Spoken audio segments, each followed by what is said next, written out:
Not Excited too for much. this match. Yeah, definitely. I'm trying to get to commentate like for a while now, but it's like school had been kicking my butt. But we're finally here, so let's do this. And here we go. Looks like they're off. So the beginning of the NMG race, the NMG speedrun, you always have to do the escape sequence, where you have to go rescue Zelda and go through the sewers, and it's definitely not the fastest portion of the speedrun. There is, about 10 minutes before you end up getting the Pegasus boots, which really introduce a lot of the speed tech.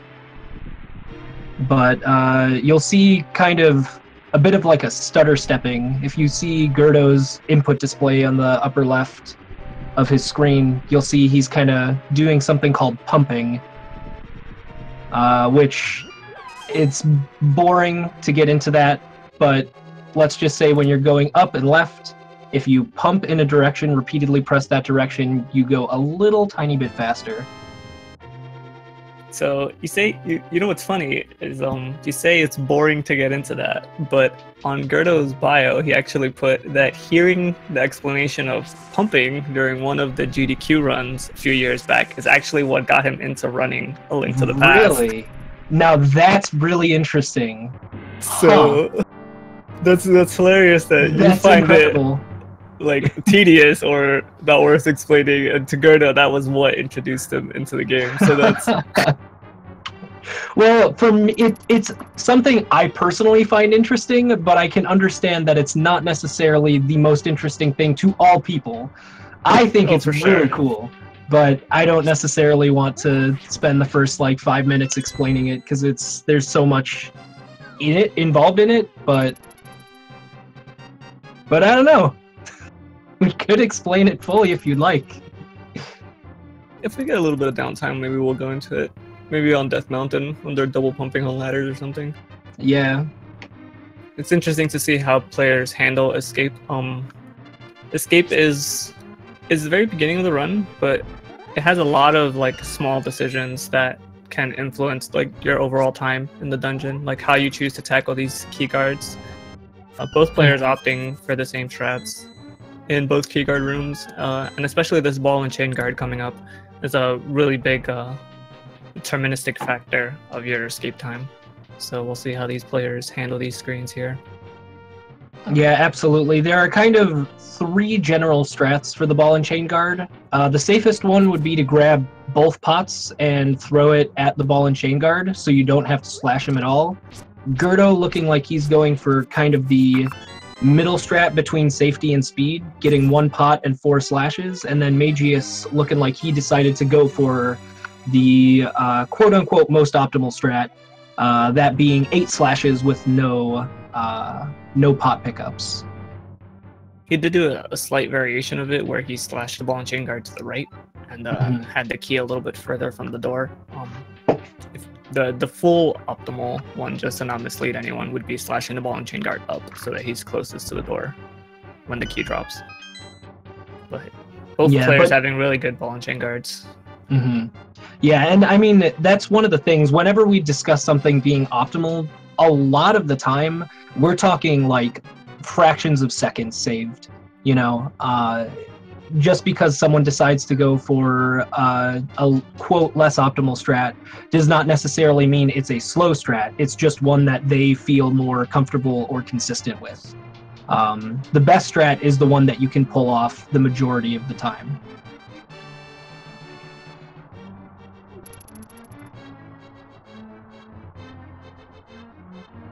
So as our runners make it through these cutscene sections of escape here, thought it noteworthy to bring up the runners' like histories. g3rd0 actually just broke into the top 20 on the leaderboards in the past month here. Only the second player, I think, to break into the top 20, like having not run the game before. Besides TGH in like the last 6 months. So that's like super impressive. He's just been grinding out the game like super hard. and just as someone who met him in around May of last year in randomizer, like it's just to see that kind of improvement in that short amount of time is just a little bit spectacular. And Mageius has also been improving steadily. Like he's on the NMG Discord like all the time and asking questions and in streams helping people, and he's just like a very like friendly person who likes to talk a lot and like get down to like discover the all the specific details about the game. So I think it's cool to see these two runners go head to head today here. Yeah, absolutely. So one of the first like big RNG factors in the run is definitely the key rat room that Mageius just left. As you can see, the key rat went to the upper left-hand corner for him, whereas for g3rd0, he kind of stuck around the middle of the room. So a little bit faster for g3rd0 in terms of the pattern, but still, as you can see, escape. A lot of newer runners will focus a lot on escape times. But as you can see, you know, like the difference is usually pretty minimal, and it's over the course of an hour-and-a-half long run. It's definitely not going to be the determining factor between like a 125 and a 130 or something. So that's just something I wanted to say, because I know I fell into that trap for sure when I first started running this game. I think a lot of players have been coming into the Legend of Zelda: Link to the Past community through randomizer, and so they may be discovering this run on speed gaming and not having like really seen the vanilla game before. And it's interesting to know that like the beginning of the No Major Glitches run is sometimes harder for these newer players, because when you play the randomizers and stuff, you get to that quote-unquote go mode, like you start doing like the last few dungeons of the game and you start doing Ganon's Tower, and you're trying to move as fast as possible, so you get used to doing all that stuff as fast as possible. Whereas these sections of the game you do more like exploring and stuff, so it's interesting to see like players go switching between the two modes when they learn about one or the other, and like what part of the run that gives them the most difficulty. Because this is Light World is a pain for experienced runners that have been playing the game for years. So when you come over and you just have never been in a situation before where you have to do like 4-heart Eastern Palace and stuff, it gets really difficult. So it's not surprising that a lot of runners try to focus on it early on. Yeah, definitely true. So also one thing, I'm not entirely certain what safeties each runner takes throughout their route. But I can say the first like kind of divergence that you would see in terms of like safeties taken is the Sank Heart, which both of our runners picked up here. Sometimes when you get down to like the 125, 123 kind of, or 124 kind of range, a lot of people will be skipping Sanctuary Heart because it saves 3 seconds, but it's probably the most common safety that you'll see in this tournament is the Sanctuary Heart. It gives you a full health refill immediately after escape and gives you an additional heart container, which is really huge for stuff like this damage boost coming up here on g3rd0's side for the big key, as well as things like the Halmasaur fight or Tower of Hera. But then there are, you know, some other safeties which are maybe less common, would be something like the powder. You'll definitely see some runners skipping powder.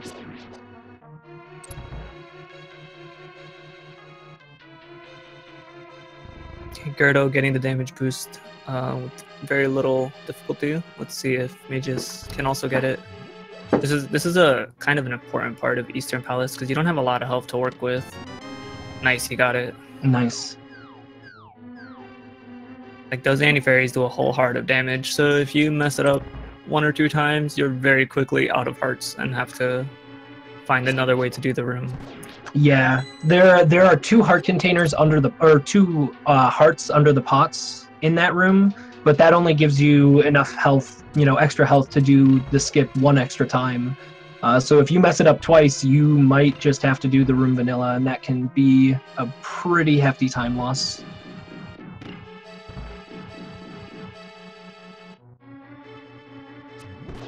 g3rd0 getting excellent RNG in the Zelda Gamer room. It's one of the more difficult rooms of Eastern Palace if you get bad RNG.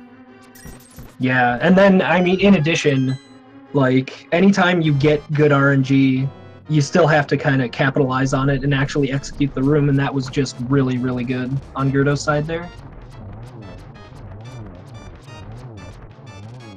Very nice Armos fight. Oh, see, Mageius got the far RNG there in the Zelda Gamer room, so now he has to like chase down the Stalfos, which is a little annoying.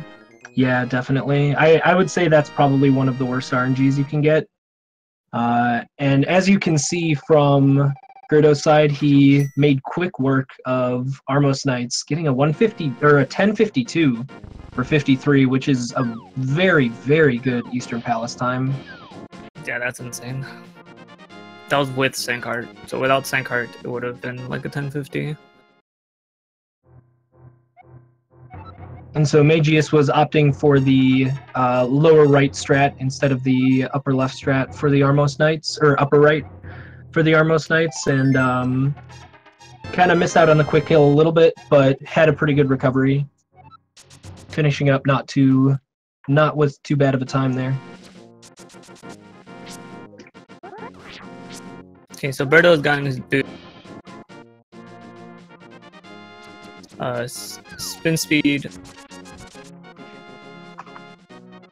that you can activate either by item dashing with certain items or by pressing A immediately after releasing a spin, specifically 1 frame after. And what it does is it preserves your boot speed, even though you're not dashing. So you'll see the runners use that on a couple staircases here and there to move a little bit faster through the screens. Yeah, here, not sure if g3rd0 goes for the spin speed. Looks like he does not go for the library spin speed. There is a spin speed you can do there, which saves like a fraction of a second if you do it pretty optimally, but just dashing, getting some pretty good dashes there is about as fast. But the spin speed on the way out, however, is much more worthwhile. Mageius is getting good dashes on these overworld screens as well. Nice high five.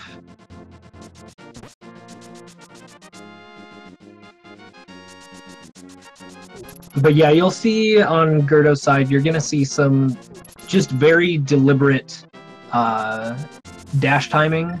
There he stopped his dash using a pause buffer so that he wouldn't dash through that water because it is a little bit slower to dash through the water there. But the boots really are, in my opinion, the thing that makes Link to the Past such a fun game to speedrun. Is you end up having like little mini routes throughout each screen that you've got to kind of execute on. One thing to note for g3rd0 here is that he got a blue rupee drop and a red rupee drop in Eastern Palace, so he doesn't have to pick up any more rupees throughout the rest of the run. He'll be able to skip the rupee pot and circle pots here in Desert, and then not have to worry about picking up all the rupees on his first tree pull. Mageius is also actually going to do the tree pull route, so he will either have to pick up 2 of the rupees from the blue tree if he doesn't pick up any more rupees from here on out, or pick up one of the pot in Desert. Yeah, and the reason for that is there are 6 guaranteed rupees that you pick up in the Circle of Pot room in Aghanim's Tower, so you will be seeing them get that, and that kind of has to be factored in a lot of the time. Nope. Mageius having a little bit of trouble with the BMOS there, but g3rd0 got a perfect Cannibal RNG too, so he's going to be blazing through Desert too.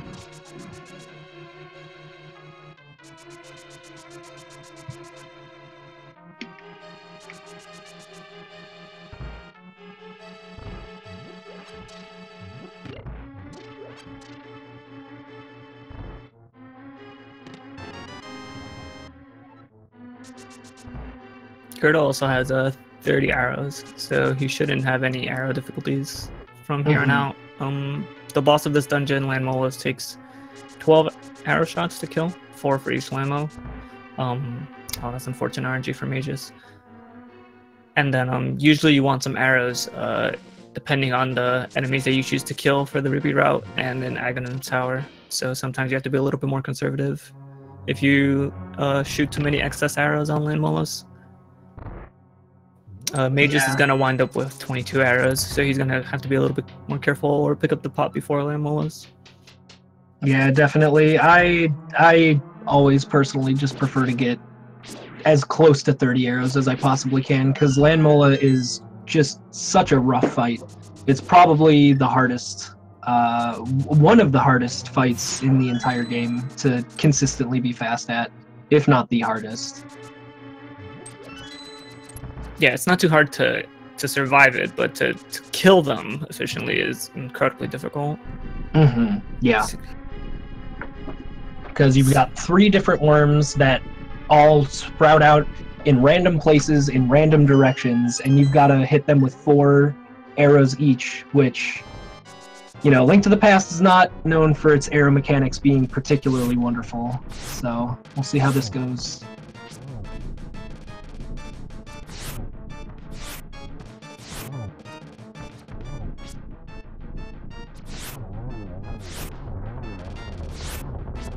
Nice 3 cycle on g3rd0's side. That is a very, very good fight. The fastest you can possibly kill Landmola is 2 cycles, and g3rd0 got it in 3, which is really, really good. I think a lot of middle and upper tier runners average kind of around 4 to 5, so 3 is really good. Yeah, almost sub 17.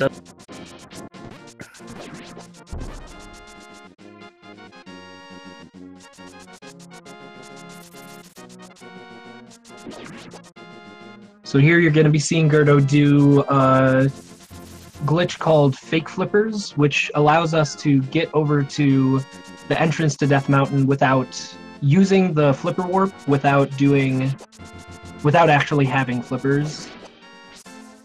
And he's using a little setup with the bush. Basically, when you screen transition on the same frame that you enter the water, it puts you in the swimming state, so allows you to flipper without flippers, so fake flippers.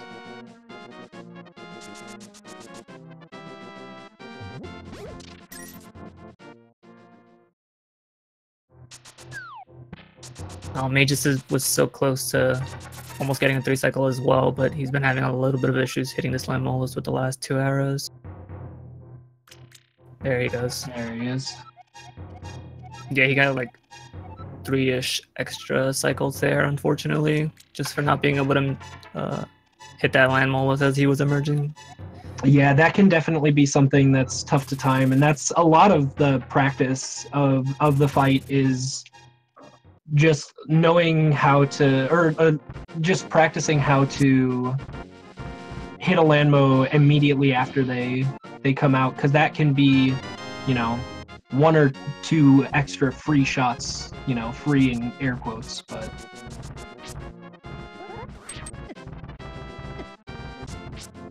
g3rd0 getting beat up on Death Mountain. Yeah, his streak of really good RNG is maybe going away. This is one of the largest time saves of spin speed in the entire game. Is that screen right there? I guess with a little bit of... Oh no, he wasn't able to fix it. Hopefully he can get it going back. Nice, alright, he was able to get it. Yeah, one thing that's scary about fake flippers is if you take a hit, specifically from that Zora really, while you're in the fake flipper state, but if you take a hit from any source of damage, you will soft lock your game. So that screen can be a little bit nerve-wracking.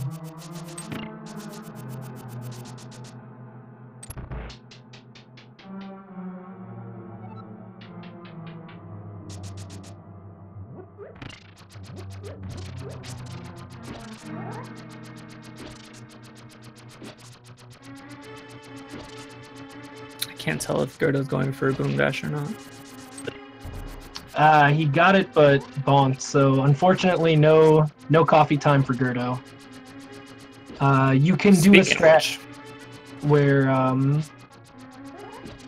strat where you land on those pegs as your boomerang hits them, and just become invulnerable and just kind of chill, which can be really nice. But it's a very tough trick to pull off.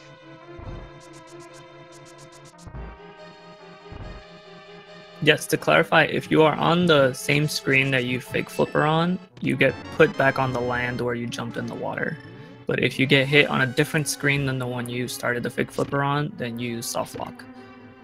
If you move, because the game tries to put you back on land, but it doesn't know where to put you. So it just puts you in the middle of nowhere, and if you press any direction, it puts you in like this infinite scrolling scenario. So what you have to do in that situation is not press any directions, immediately press select and save and quit. It's the only scenario where save and quit is allowed in this tournament. Yeah, just so that, because otherwise people would basically have to instantly forfeit from a fake flipper death. Whereas that way it's a time loss, but at the very least the race can continue. Nice bomb jump there by g3rd0, using the spin to prevent himself from falling off the ledge. Did you happen to see if he flipped the switch? Because he only has 2 hearts left. He did not. He did not. So he did not take the safety switch here, which means he has to do Moldorm with 2 hearts. Each hit that Moldorm does is 1 heart of damage, so this is going to definitely be kind of a scary fight for sure. One of the scariest off the... Ooh. Doing dash strats on 1 heart is super scary. Oh my gosh! Oh my god! Dude! So the reason why dash strats while... Oh my god, dude! One of the reasons why dash strats while on 1 heart is scary is that Link's hitbox is only active like what, one every 4 frames while dashing? Or something like that? Yeah. And so like, it's basically RNG as to whether you'll get hit by Moldorm if you dash through him. Like, it's basically random to a human. Moldorm's hitbox is a little misleading. It's only the big head that can hurt you. But yeah, it's you have to get through the big head without getting frame rolled, and it can be very dangerous sometimes if you just get unlucky consecutively. Yeah. And also, it looks like Mageius opted to not use the boomerang for the first part of Hera, which is definitely something that is a very viable option. It saves you a menu to the boomerang, and if you're not consistent at the boom dash, then boomerang really wouldn't save any time anyway. Yeah, so that blood blob that g3rd0 just killed with the bow was one of the enemies I was referencing about being nice to have extra arrows for. I don't normally call them by their official name, but I don't think the other name is appropriate for them right now. And so here you see Mageius going for the bonk to extend the hitbox for bomb jump. If you don't bonk there, while you're in the bonk state, you have something like, is it 12 pixels? No, it's 2 initially and plus 6 from the bonk, so 8. Plus 6, so 8. You get 8 pixels for the bomb jump to work, but if you don't do that bonk, you only have 2 pixels, so... Yeah, the type of jump he did there is the one Blunt Bunny taught me. I believe he called it waffle style. Basically, what you do is you place the bomb and then you slash your sword and release the spin. And what happens is the time it takes you to charge the sword and release the spin like lines you up perfectly for the time that you have to bonk. So you don't have to like count or anything. You just put the bomb, slash sword, release spin, and then bonk, like just in a sequence, and it works out. So it's a nice consistent setup. And g3rd0 has his 110 rupees now for the Palace of Darkness because he did not get hit while doing the tree pull. Let's hope that Mageius can get through that tree pull route also without getting hit, because sometimes you just get unlucky with like bush guards or bush bombs, and it's just like super unfortunate. Yeah, absolutely. And hopefully, looking like g3rd0's probably going to be keeping his sword beams here. There's some pretty cool looking optimal strats you can do in the first room or two of Aga Tower if you keep sword beams up until you actually start the dungeon.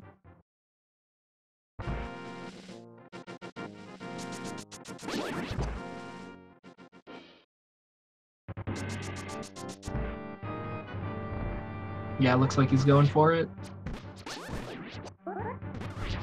And yeah, that's another one of those strats that's only really used when you have excess arrows, because it's the fastest strat, but it requires 2 arrows. So yeah, we get to see. Sorry, go ahead. I was just gonna say we get to see like the benefit of having those arrow drops in Eastern early on, just like trickle throughout the whole run. Yeah, absolutely. Link to the Past is definitely. Ooh, there's a bush guard. Nice job avoiding it. But yeah, that Link to the Past is definitely one of those games where it's like, oh, this thing that happened about 20 minutes ago, now just save me a few seconds, or this damage I took 5 minutes ago just cost me 3 minutes because I died here, or something. It's very much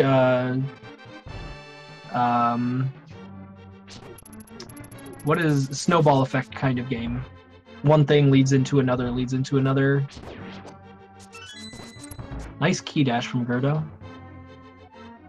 For those of you that might not understand why it was why that bush guard is even irrelevant, the one that just occurred on Mageius' stream is when you're pulling the trees, the only way to get the 4 red rupees to come out of the tree is to kill 4 enemies and then not get hit before you pull the tree. That's why the first time they pull the tree, it's all blue rupees. It's because they're resetting the tree pull, and they've killed at least 4 enemies up to this point, but they've taken damage somewhere along the way. So it becomes blue rupees. So he wants to make sure not to take any damage at any point during the Lost Woods segment so they can get these 4 red rupees here. And that's why sometimes when you're dashing in those tight corridors of Lost Woods, if that guard just comes out and stabs you while you're charging up to your next dash, it could be really detrimental to your run, because you have to redo this whole sequence and find 4 more enemies to kill. Mageius also picking up the powder, important to note. Well, the mushroom to get the powder later. And it's important to note. Yeah, definitely. That's it's only a couple seconds here, but you will see that there's going to be a detour that Mageius takes after activating the flute in front of Thief's Town, or in Kakariko, where he's going to go get the powder from the witch at that point, because that's the fastest way to get it, or the fastest point to get it. Aga 1 doing what he does best, bothering runners who are on PB pace. Yeah. Is g3rd0 on PB pace currently? He's having a spectacular light world, so I wouldn't be surprised. He's definitely on pace to sub 30. It's on the light world, which is... So Mageius is gonna have some issues with these. I think he should have just spun the blue guards here. Yeah, so normally runners try to use their beams and a dash slash, like a dash attack, to kill those blue guards, because when you kill enemies with the dash, their prize pack does not advance. So what that allows you to do is it allows you to manipulate the prize packs so that you can get a fairy in Turtle Rock. But if you're picking up powder, you can powder any of the anti-fairies in Turtle Rock, so you can get a fairy whenever you choose in Turtle Rock. Therefore, you don't really have to manipulate those guards if you don't want to. So he might just be doing the practice there for like when he eventually drops powder, but he doesn't have to manipulate those guys at the moment. And so I think, did I count, was that 5 or 6 blue balls? That was a lot of blue balls. Yeah. That's one reason why Aghanim is kind of a gatekeeper on Light World. You can have an incredible Light World, you know, have a great Hera, have a great desert, and all of that stuff. Nice YOLO key dash from Mageius.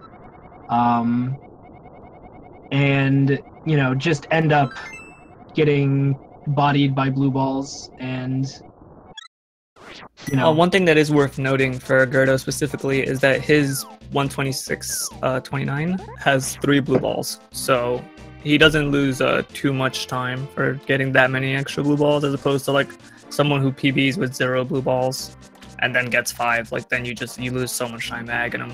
But it's a little unfortunate. There's no way to manipulate it whatsoever. It's just you get what you get, and that's kind of it. It's definitely the largest factor of RNG in the entire game. Because most other RNG, you can deal with it. You can, you have strats that you can practice to adjust for it. But with Aghanim, it's just straight up time loss. There's nothing you can do about it. And right here, you'll see that g3rd0 kind of stopped a little bit, so that right before he got to the door of Palace of Darkness, and the reason for that was to get Kiki a little bit closer to him. It's called a Kiki dash. If you just dash right into that, you take, like, Kiki takes, I think, 2 or 3 extra seconds just to, kind of walk up to Link and jump off onto the... Yeah, Kiki moves very, very slowly during the cutscene, so you want to control where he is when you enter the cutscene so that he walks as little as possible. Since he's always behind you, by facing down for just a split second there, you pretty much like magnetize him behind you, and then he's at the cutscene trigger as opposed to being way behind you.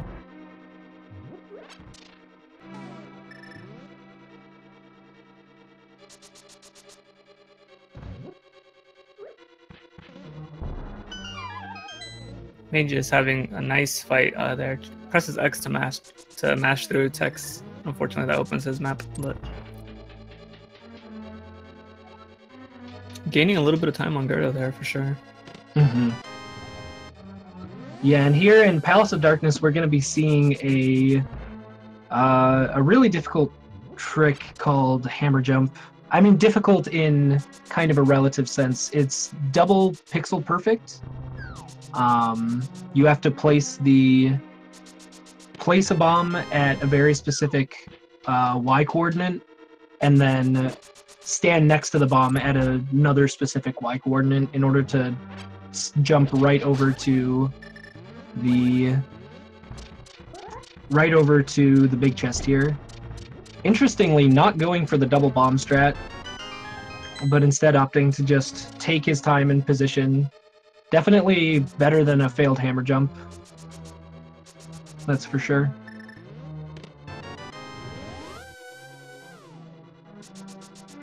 g3rd0's style looks like he likes to do a lot of the conservative strats, almost reminiscent of Joe, who was raced here just a few days ago, and he was just saying, I like the safe, consistent strats rather than the speed strats that save a few frames. It makes sense, especially if you're in a race setting like this. Yeah, definitely.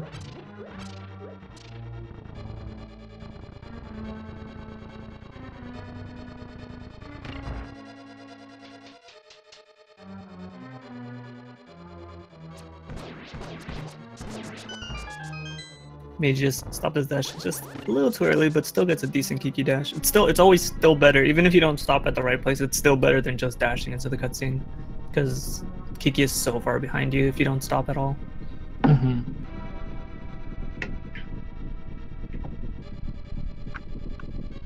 And so coming up here is definitely another one of the hardest bosses in the game. It's one of the hardest bosses to survive in the game, and that being Helmasaur King.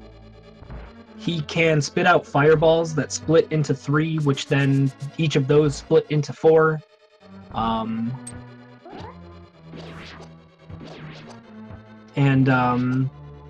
yeah, if he just spams fireballs at you, it can be incredibly difficult to deal with and dodge, because every single hit that Helma does to you is 2 hearts down.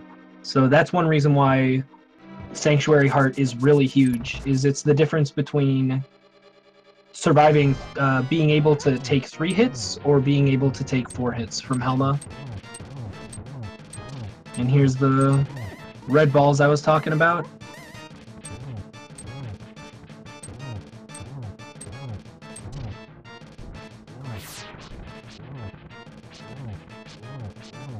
Yeah, on the subject of those safe strats, looks like g3rd0 opting to just do Master Sword swings as opposed to attempting to hit the jewel with the hammer, which is the quote-unquote optimal strat, but, you know, swinging Master Sword is definitely more optimal to dying to Helma, so...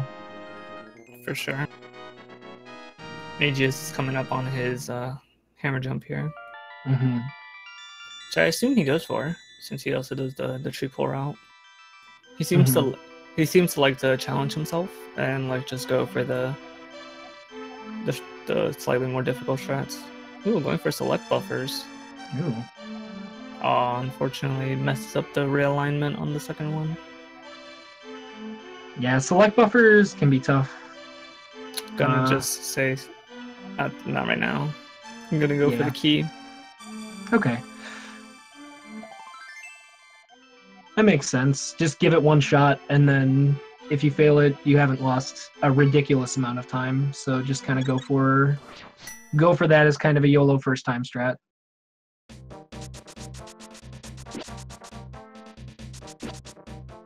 So here you're seeing why hammer jump is a pretty good time save though. It saves about, I think, around a minute.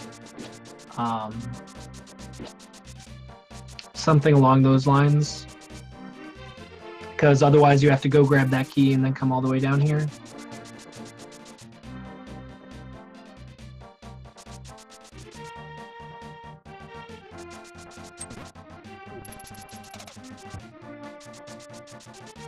And what you just saw on g3rd0's side was the first hammer dash of the run. Hammer dash is basically when you press the dash button and an item on the exact same frame, you do what's called an item dash. And with the hammer, you just hold your hammer up like that as if you're about to hit, hit the ground with your hammer, but you just dash through whatever, hammerable pegs are in the way. So that can be really huge time save, especially in that situation there. You'll probably see that a couple more times throughout the run.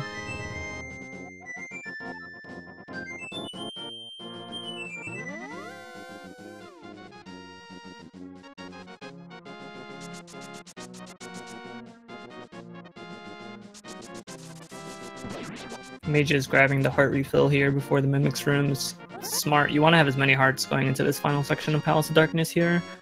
It's like Cranston was saying earlier, it's a very difficult section. Everything does a lot of damage. Link to the Past, once you get into the Dark World, the damage spike is pretty insane. Everything goes from doing like half a heart and a quarter heart to doing 2 to 3 hearts of worth of damage, even in the overworld. So it's good to keep your health up there, just so you don't run into any accidental deaths.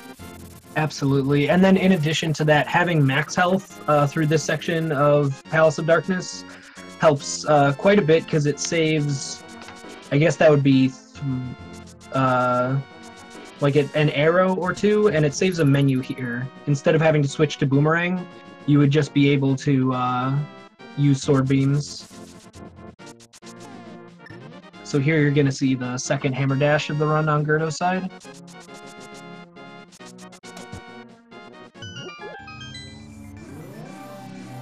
Turtle's getting a little bit away from Mageius there, but he's able to get through without taking damage, which is good. Yeah, definitely. That's the most important part of the Turtles room. You know, the speed is an extra bonus if you can get the quick kill on them, but the most important thing is just don't take damage before Helma. g3rd0's now walking into Thieves Town, which is supposed to be the 4th dungeon of the game, according to Nintendo, but NMG runners have discovered that coming here as early as possible, which the dungeon only requires the hammer, allows you to upgrade your sword and subsequently make the other dungeons a lot faster. So this is the 2nd dungeon that the players do in the Dark World normally. Mm-hmm. It's one of those dungeons, again, we talk about the damage spike. You can see on g3rd0's screen that there's like 3 to 4 enemies on every screen. All of those horse heads do like 2 hearts of damage, spikes do 1 heart, fireballs do 1 heart. So it's like, if you just get bounced around like a pinball for a little bit, which we're hoping doesn't happen to him here in Hellway coming up, but you can lose 4 to 5 hearts really quickly. Yeah, absolutely.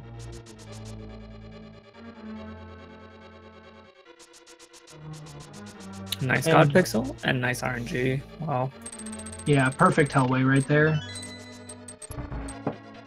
So if you dash and stop your dash with the correct timing, you'll end up in the dead center of that room. But just getting, that's called the God Pixel, and just getting the God Pixel is not good enough to make it through that room unscathed, because sometimes those Patricks will just get in the way. So you need both, you know, good execution, but also good luck to have them kind of get out of your way.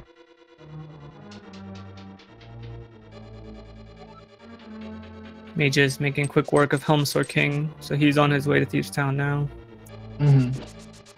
This screen that he's on exiting pod, we didn't really mention it much for g3rd0, but it has a couple enemies like this pterodactyl coming up that do 3 hearts of damage and are sometimes really hard to avoid. So, right there. Yeah, unfortunately. Yeah, and that chomp monster sometimes grabs you too. So you can see how quickly, like he lost almost half his health. Being ping-ponged around these screens a little bit. Yeah, thankfully for Mageius, since he gets powder, if I'm not sure, I don't know if he's going to do this, but if you speak with the woman inside of the witch's hut after picking up the powder, you've got a few text boxes to clear, but she'll give you a full health refill. So any overworld damage that you take here, as long as you're getting powder, you can heal it right away, just for a couple extra seconds.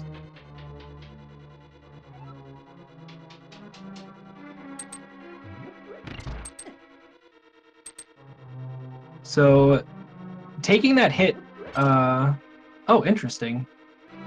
I was about to say that's good for g3rd0 because a lot of runners prefer not to have sword beams for blind, but I guess he just really wanted those beams. Having sword beams is technically faster on blind. Oh, yeah, but unfortunately he got hit. So now that the script is gone, I think with this much health he should be fine. Yeah, he'll totally be okay, but nice. Definitely, for me, I find that sword beams put me off script a lot more frequently than they save me anytime. It looked like he was only trying to use them for the last phase, anyway. Oh, interesting. So Mageius deciding to get an empty bottle here. That's some really good routing to get the empty bottle here as opposed to earlier in the run. He's gonna grab the net too while he's at it. It's a good call. Definitely. Safeties, you know, until you have practiced enough that you're, you know, comfortable with dropping stuff at the end game, having something like a fairy in a bottle and stuff can save you. There was a race earlier today, I believe, where someone had a fairy in a bottle on the Ganon fight and died to Ganon, but had that fairy in a bottle save them and give them the win. So, despite their opponent not having the safety, so it can definitely save you a lot of time if you're not super comfortable without them yet. Yeah, it looks like he is gonna go get his powder here, which is a good call. I wonder if he's gonna do the full heal here. I guess it depends on how comfortable he is with Thieves Town. So here we get to see on g3rd0's screen why Thieves Town is the second dungeon that players do. The key item that you get in the big chest of Thieves Town is the Titan's Myths, which allows you to pick up the Dark Stones in the overworld, and that is required to do this side quest where you save the Smiths. And when you save the Smiths, they offer you their services of tempering your sword for 10 rupees, which seems like why are you charging me? I just saved your life. But they probably charge the guards a lot more, I've heard. So I guess it makes a little bit of sense if they're giving you a huge discount. Usually they tell you, give us your sword and come back later. If you like screen transition and walk around and come back, it actually takes a decent bit of time before they give you your sword back. But fortunately, going to the dark world and then coming back into the light world is all the time they need. Apparently that advances the clock in a very quick manner. Very nice fence dash into a bonk, by the way. That's the classic. Yeah. Get like the pixel perfect trick and then just bonk right into bushes because that makes sense. So Mageius did not get the health refill at the witch that you were talking about. So if he takes any damage, like at the intro here of Thieves Town, I wouldn't be surprised if he just powders the anti-fairy at the end of Hellway. Yeah, absolutely. If you're low on health, it's not a bad idea because the those like frog enemies that are upstairs in Thieves Town do a full 2 hearts of damage, so I always call them grasshoppers. Grasshoppers. The word escaped me and I was like, what else is green and has 4 feet? I don't know. Frogs. Great mummy room by g3rd0 here. Yeah, absolutely. Of course, is Link to the Past karma. Whenever you have a perfect mummy room, the next mummy is blocking the door to delay you. Yeah.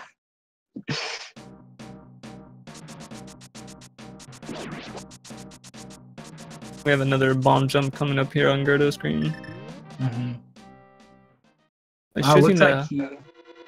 Oh, he wants one for his bottle. That's smart. Yeah, that's a smart place to pick it up. That's for sure. Because Hellway can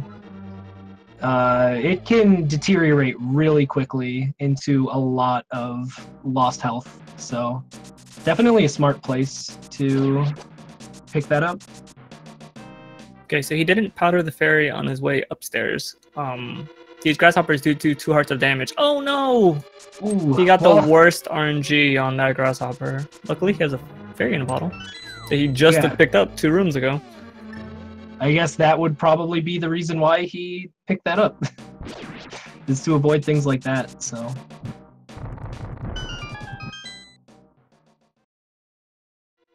Yeah, so he'll probably... I thought what he was gonna do was heal off of the fairy in the Hellway, but he might just catch it again, as opposed to healing it, since he used the first one to heal now. Mm-hmm. And very nice mummy Hellway from g3rd0. Really, just a very good run so far. Yeah, g3rd0 is within 2 seconds of his PB after Thieves Town.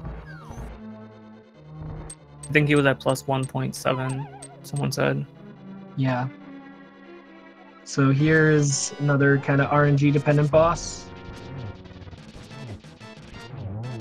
Pretty good. Very nice. Pretty good. Like, not the perfect RNG, but 1 extra slash is very, very good.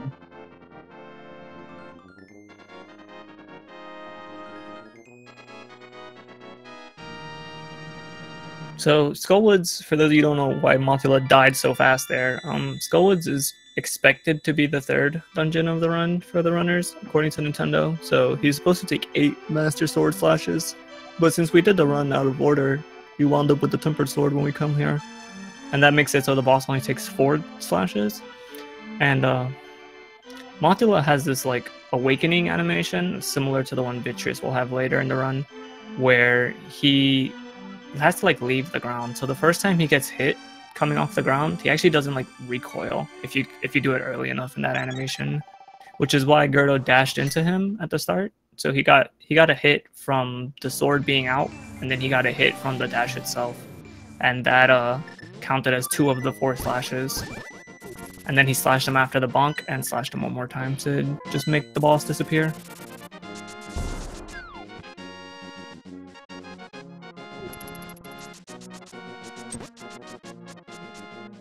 Really early menu to mirror for Mageius. Mm-hmm. It's a little interesting. I assume he would want the bomb for the bombable hut. Yeah. He does have the fairy in the bottle, so he's not too concerned with just hacking away at blind. Definitely, but thankfully saving the time on the animation and saving the time picking up another fairy later.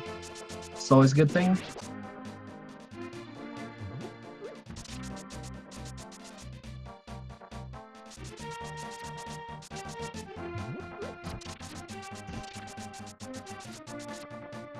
One thing that a lot of runners learn when they're picking up this category, especially when they go from like safeties to no safeties, and like when they start dropping safeties, is that they realize that because they had the safeties, they take a lot more damage in places than normally. So if you drop safeties, it becomes such a crazy difficulty spike because you're not used to having to play without taking damage. That's why a lot of players just choose to not drop the safeties at all until like they've PB'd and are like in the top 100 almost, because it's just such a change of pace to go from like one playstyle to the other. Yeah, absolutely. Because yeah, there are some, you know, once you, for example, if you're dropping the bottle and the bug net as a safety, you're probably going to want to get really good at scripted blind, because otherwise that's some pretty hefty time loss if you end up dying on that fight without a fairy in a bottle. Dying to blind is like almost a run killer usually. The fight is so much harder when you're coming into the room from the front than it is if you start the fight from behind him. Absolutely.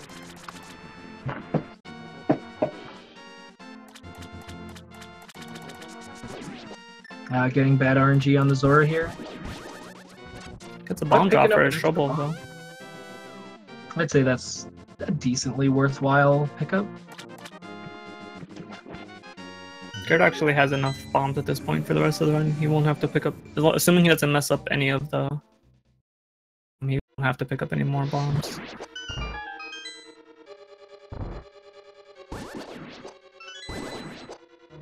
That's unfortunate. Midge is doing his side quest for sword now. Gets his flaming hot Cheeto blade.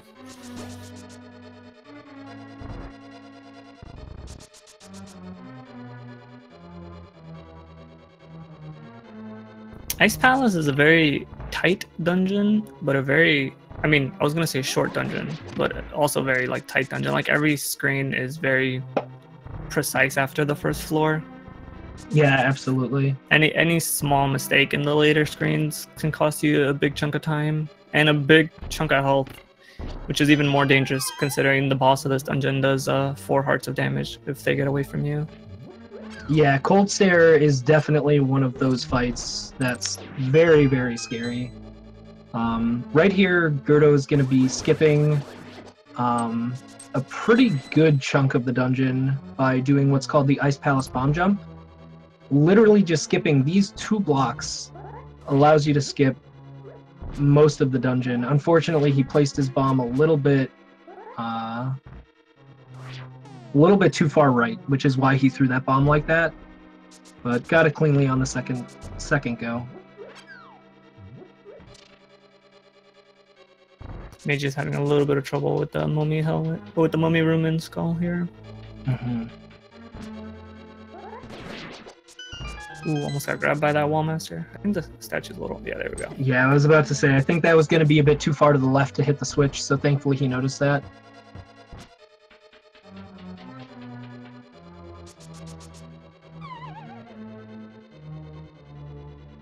Not too bad, g3rd0 getting to Cold Stare, only missing 3.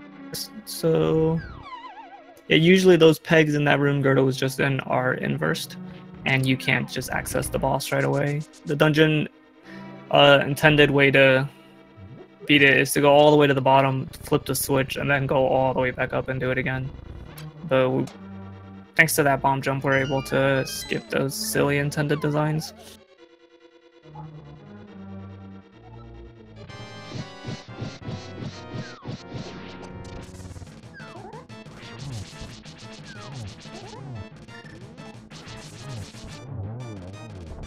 All right. Nice. That was absolute destruction. Yeah. I thought he might have messed up because I'm used to seeing the double poke dash strat if people go for the poke dash at all, but looks like his strat involves just poke dashing once, doing the double spin, and then just doing 1 extra slash. Yeah, it makes sense. Yeah, which actually, I didn't even know that was a strat. I might practice that now. Because that second poke dash can be really, really tough on Cold Stare. And for the reason players do poke dashes in that situation and not just poking Cold Stare is, one, because if you're in dash, after you poke him, it doesn't retract your sword. And two, if you're in dash, your sword does full damage, but if you're just holding the sword out, it only does half damage.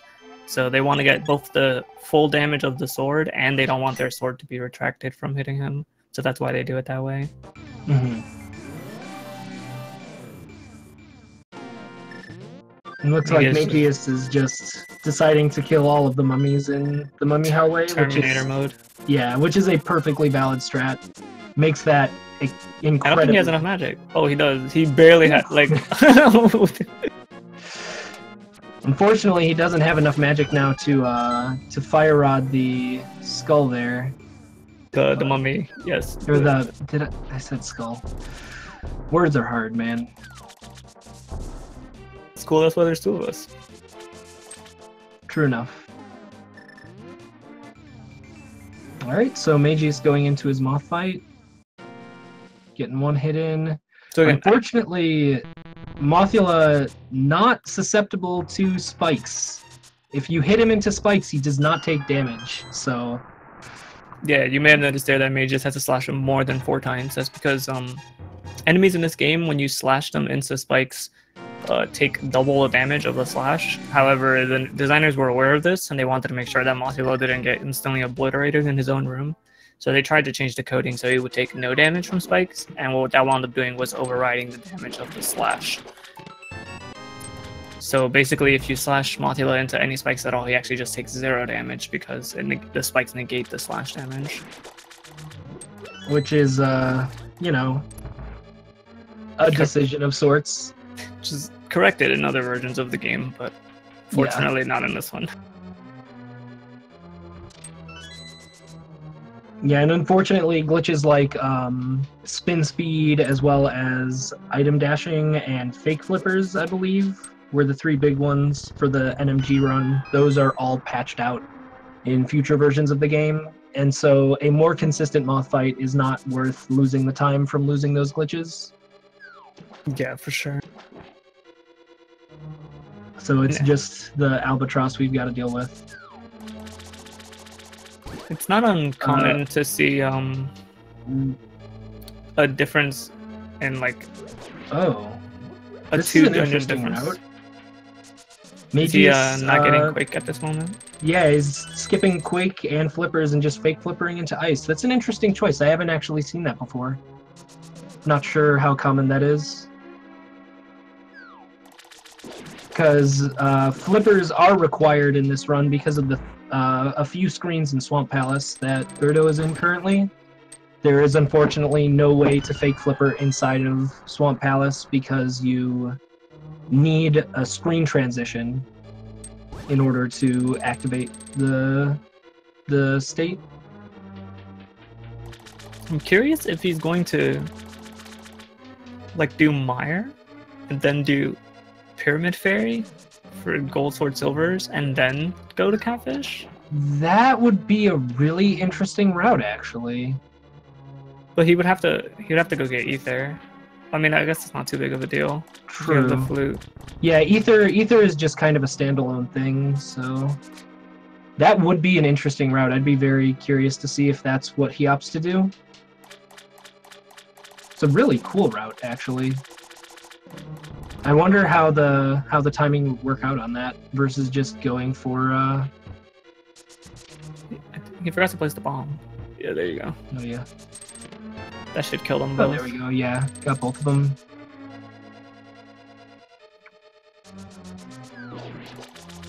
So it's what I was gonna say originally is it's not uncommon for there to be like a whole dungeon gap between runners at this point. It's because like Ice Palace in itself is like a 3-minute dungeon. Like it's so short because of the bomb jump. So if one runner is just a little bit ahead of the other, like combine that with some routing decisions, and all of a sudden you're like a whole Ice Palace ahead of them. Yeah, exactly. Oof, narrowly avoiding a fall there on Mageius' side. If he had fallen there, he would have had to redo the bomb jump, which can be, you know, not the most fun. g3rd0 doing the hook dash in the room so they could pick up the pot on the first try.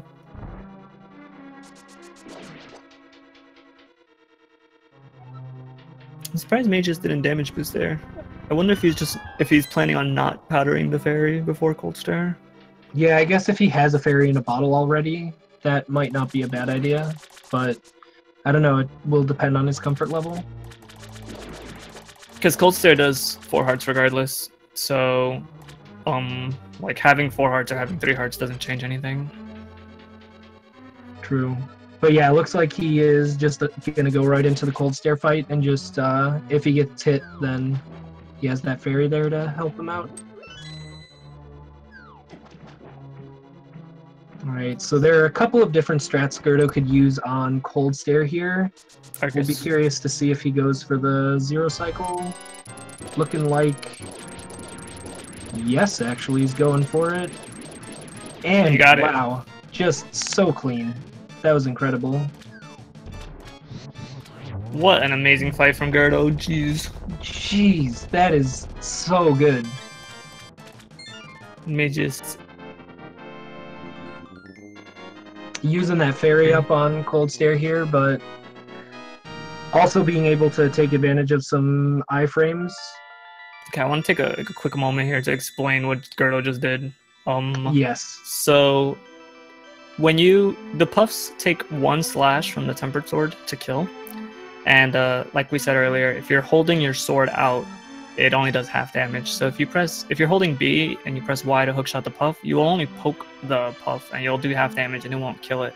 But what g3rd0 did was he did a hook dash, which is he pressed Y and A at the same time.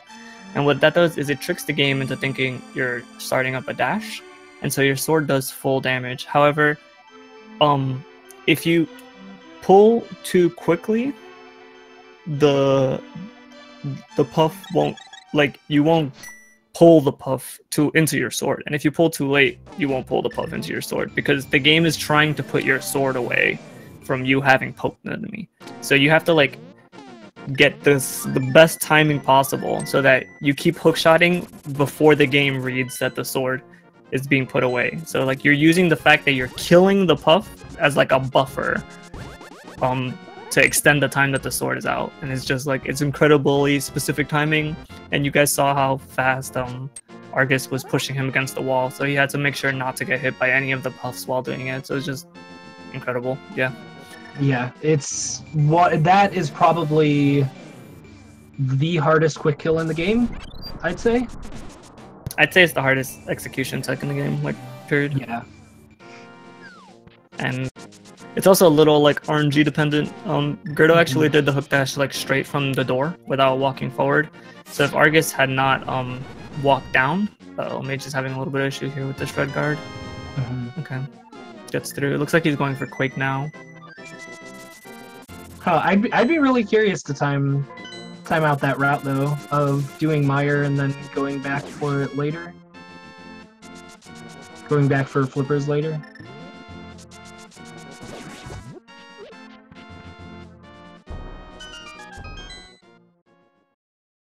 So g3rd0 is just doing a little bit of overworld item collection here. You need the Ether Medallion from the top of Death Mountain to enter Misery Mire, and you need the Ice Rod to damage Trinex. Since the Ice Rod is just a flute away, regardless of when you do it in the run, most people just couple it with Ether just to get it all out of the way at once. But it doesn't really matter when in the run you pick up the Ice Rod. Yeah, it's also one thing that's nice is crabs have a very high drop rate of hearts. And so if you take any damage on Death Mountain, you can kind of do a pretty quick farm on hearts from, or on the crabs while you're waiting for the duck to try and get some hearts back. Because having sword beams in the second room of Misery Mire is a very, very good thing. It can speed the room up quite a bit.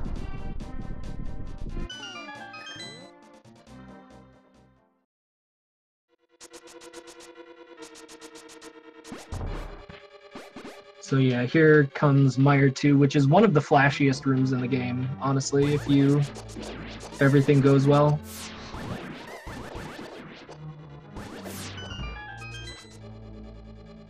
BMOS is like, hey, go pick up that heart. Yeah. Hey, you I want was like, this fine, if you're gonna force me. Eat your vegetables. Bang. Did Mageius take damage? Why is Link in that animation? Oh yeah, he got hit by a fireball as he entered the cutscene. I forgot. Since he's picking up the flippers now, I expect him to just flute to swamp. Yeah, probably.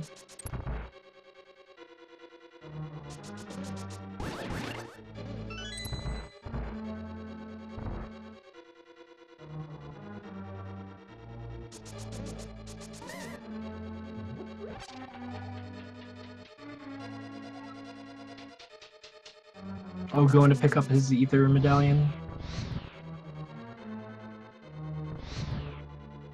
Yeah, this is smart.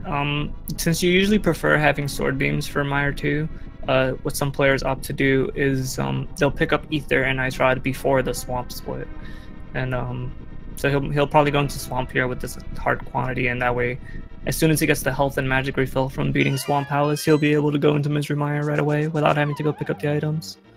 Mm-hmm. And that'll preserve his health total overall.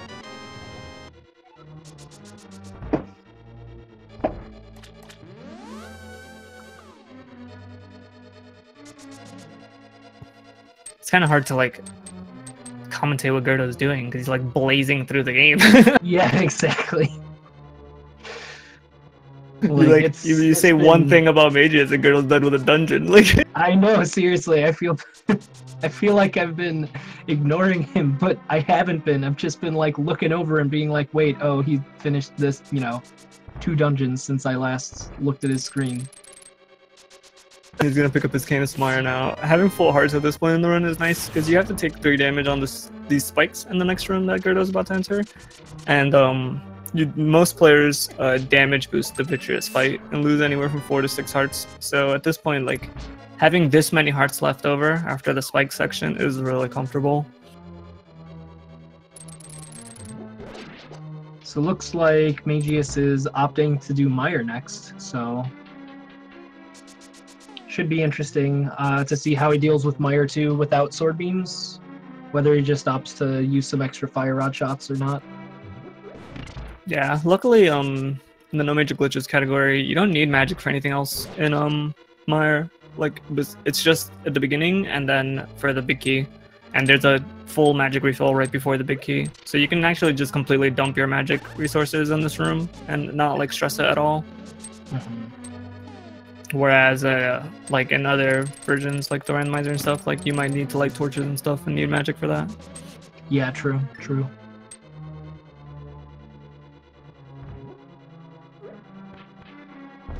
g3rd0 getting because he ran out of bombs because of the way he managed his bomb count.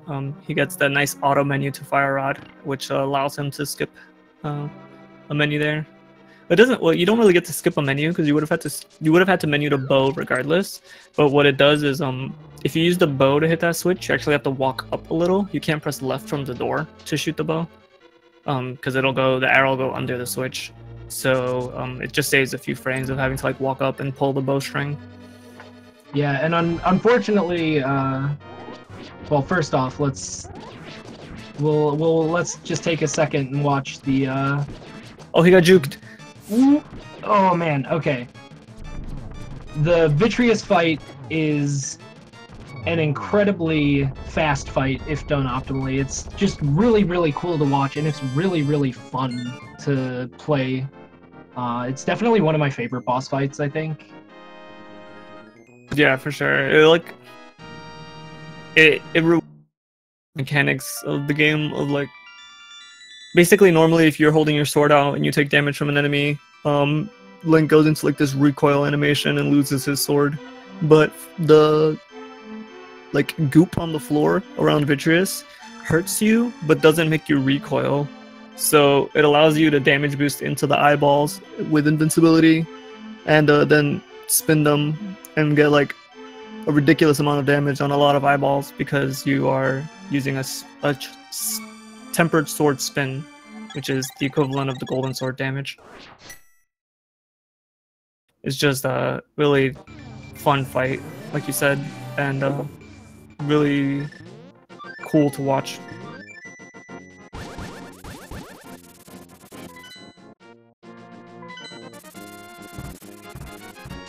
g3rd0's on his way here to the 10th and final overworld dungeon, not counting Ganon's Tower.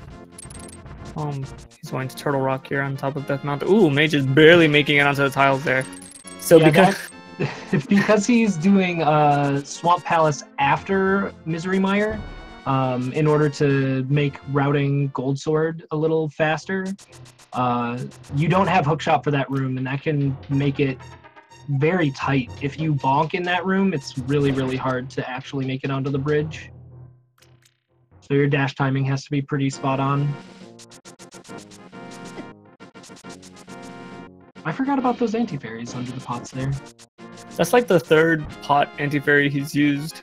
Well, it's not an anti-fairy, it's a bunny beam, but well, yeah. For the purposes of powder, it's the same thing. But yeah, he used like one in Thieves Town and I think one in Skull. Might have been the one. No, I don't think he used the Bosky one. I don't remember.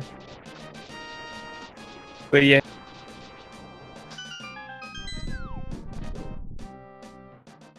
Which is funny because there's usually anti-fairies right next to them. And he's like, nah, I don't want that one. I want this one. I don't want that one.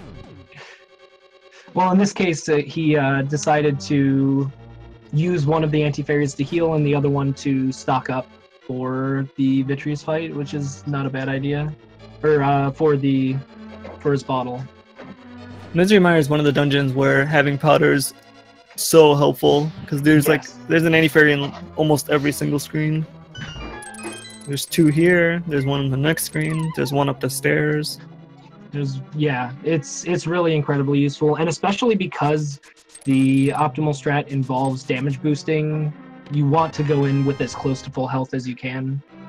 Oh, g3rd0 getting the sick damage room here.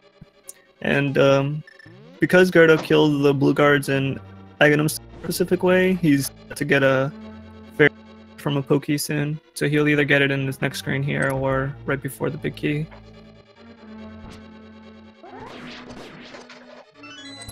So he just has to be a little bit careful around Chain Chomps. He can only get hit once. Oof. Interesting to opt for left in that RNG. I probably would have gone right, but it worked out really well. But you could just see how tight that gets sometimes. There's a lot of different RNGs that the Chomps can give you, and man, they can just destroy your life sometimes. They do 4 hearts with Green Mail? I believe so, yeah. Yeah, so, and it's really, really easy to just get stuck on one of them and just chain damage. It's tough. Because they're supposed to lunge at you, but sometimes they just lunge wherever they want. And then they're like just standing between you and the chest and you just have to wait for them. Oh, so g3rd0 actually never got the heart drop. Usually when you kill one of the mini Helmosaurs in Palace of Darkness, they'll drop a heart and advance that prize pack. So he just got the heart, and the heart is first in the prize pack, and then it's the fairy, so he'll have another chance here to get the fairy and Pokies too. Mm-hmm.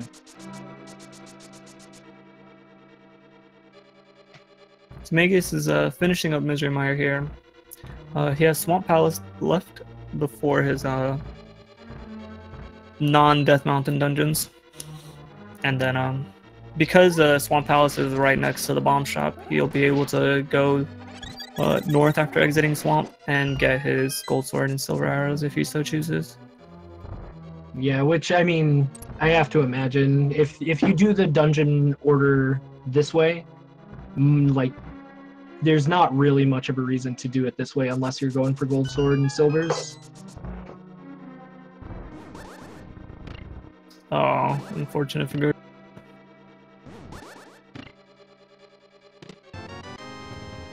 g3rd0 took a little bit too much damage on his way up Death Mountain from the Dead Rocks, so the fairy did.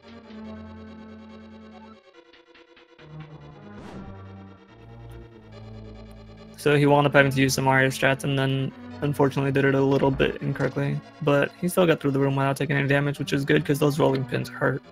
Yeah. A lot of the end game is just, you know, the optimal strat is just damage avoidance. Lose a second or two here in order to save a minute or two there.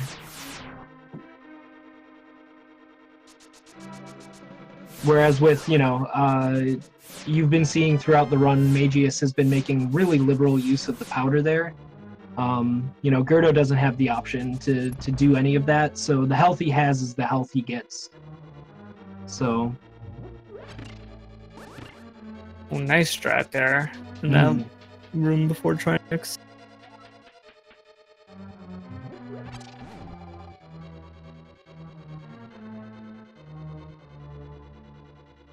So g3rd0's walking into the Trinix fight here.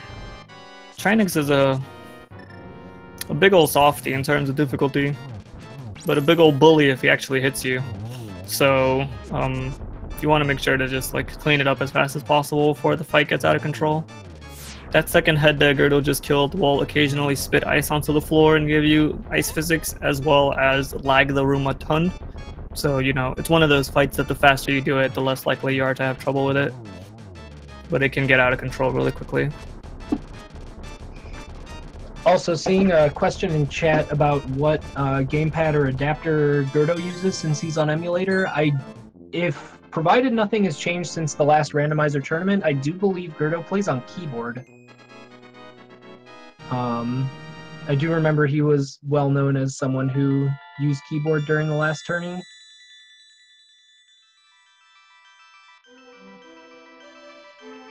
So, which is something that's very interesting because that is not common at all that I know of, especially for someone with a time as good as him. He's really, really good. So, he might... I want to say he's probably got the best NMG time on a keyboard ever. I don't know for sure, but that's just what my gut says. I know some other players played on emulator a long time ago that might have played on keyboard, but I don't know the specifics, so I don't want to really like point any fingers at anyone. I don't want to lie. Yeah, I think the only two people I know of who have used keyboard recently was g3rd0 and Spooty Biscuit also uses keyboard. I know Alucard 2004 does as well. Oh, does he? Okay. Yeah. Which is why I always make fun of him in his chat. I mean, what? Nice hammer dash by Mageius there. Let's get this an extra one for swag there. Oh, beautiful blue rupees.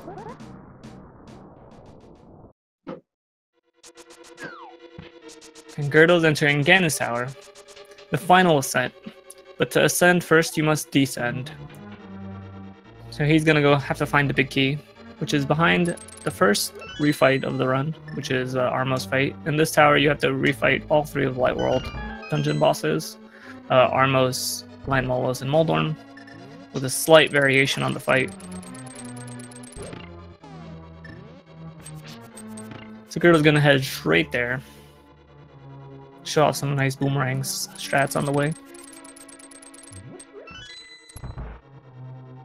Yeah, it looks like he's going to have enough arrows to go into the Ice Armos fight. There's a pot that he can choose to pick up for 5 extra arrows. So he's probably going to be grabbing that right before the Bob chest. So he'll be going in with 20 arrows. You need a minimum of 18 to get the quick kill on Ice Armos. Oh, interesting. Not sure. Oh, I think that like might have been an accident. Yeah, it might have been an accident. Usually you would like to bonk off of that. Although, usually for me, if I go into that, I just grab... There's 5 arrows under the pot there, but I think g3rd0's probably pretty confident in his Ice Armos fight that he won't need those extra arrows at all. I think if those 5 arrows might have given him the ability to skip the chest behind Ice Armos, he might have gone for them. But I think he'll have to pick up the chest regardless. So he's just like, I'll just avoid it for now. So here you're seeing the nice, That's nice the fast recovery. So g3rd0, what g3rd0 did was g3rd0 actually purposely waited to shoot the top right Armos, and what that does is it starts the Armos movement cycle because they're all in position, and then he killed the top right one and then went up. And what that does, it actually saves 2 seconds in that fight if you do it correctly to wait for them to start, but it makes the fight much tighter. So the more you know. I thought he just accidentally hit the arrow a little bit too late, but did not realize that was faster, but I guess that makes sense. Yeah, you can get like a low 16 in that room if you, or like a mid 16, not low, if you do that strat, and it's like an 18 if you don't. Okay, well that would explain why my Ice Armos fight has never been up to par with the gold sheet that Blunt Bunny has. Nice spike room, and nice Argus fight there by Mageius. He didn't even go for the zero cycle, he just went for the comfortable strat of just pulling them and slashing them. Was able to get it done.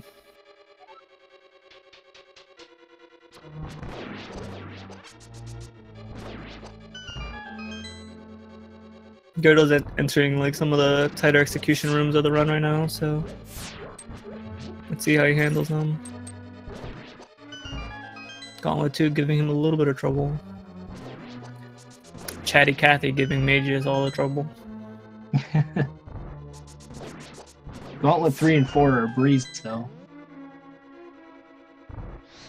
About to go into his second Light World refight, that being Lanmo 2. This one, significant amount easier to get, 2 cycles or fewer, but ideally you would want to get a 2 cycle here. Ooh, nice. Got some really bad patterns on Lanmo, but was thankfully able to pull out the 1 cycle there. So getting word from chat here that Mageius is actually almost a minute ahead of his PB, so we're definitely on PB pace for Mageius here, which is really cool. That's very nice. Awesome. He's gonna go ahead and gotta be careful with the bomb there. If he had mirrored after dropping the bomb, he lost it.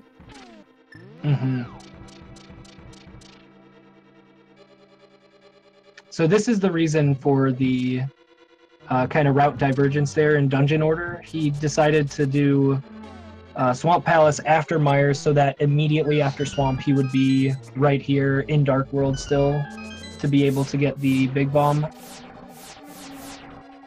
So he's going to get his gold sword and silver arrows, which will make his endgame look a good amount different than g3rd0's has been, especially his Ganon fight.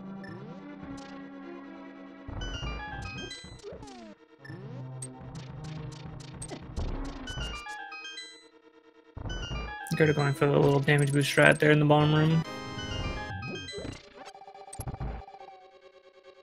Okay, final refight here. Moldorm 2. No keyboard hover? Come on, g3rd0. I don't know if... I wonder if anybody's ever been able to hover, like, any significant distance on a keyboard. I feel like it's just not possible. I've used a mechanical keyboard for God knows how long. I can't even fathom trying to hover on a mechanical keyboard. Yeah. He's just picking up his last miscellaneous item before heading up. He needs Dice Rod to be able to damage Trinex and Turtle Rock, so he had to come get it. And now he'll be doing his climb up Death Mountain for the end game. Oh, interesting. Nice triple. Looks like...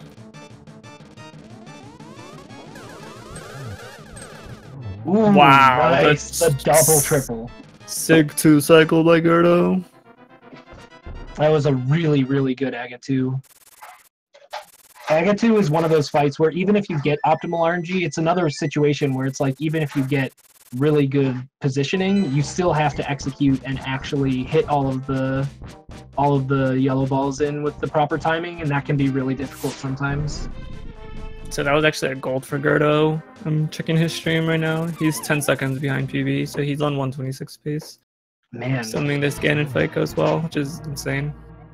Yeah, this has been a really ridiculously good run to watch. Getting the double spin on Ganon here so that he can hopefully get a 1-1.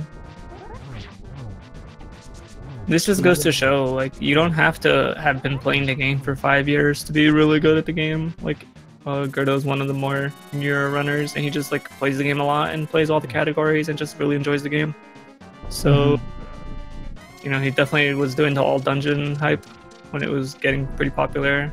Now he's in the NMG tournament, he's playing.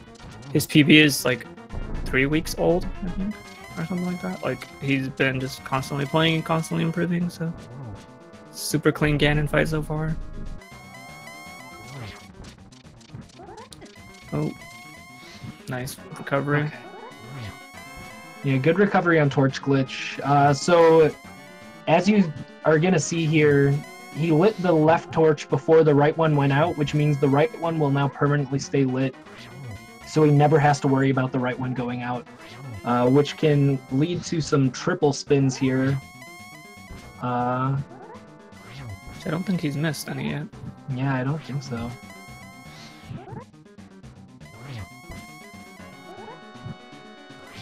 Wow, really, really good fight.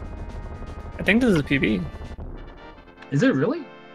Yeah, his PB is 126.29. Oh my god. It's like a few seconds PB. Yo, congratulations to g3rd0. 5-second PB. Wow, what an insane run. That was a treat to watch, my god.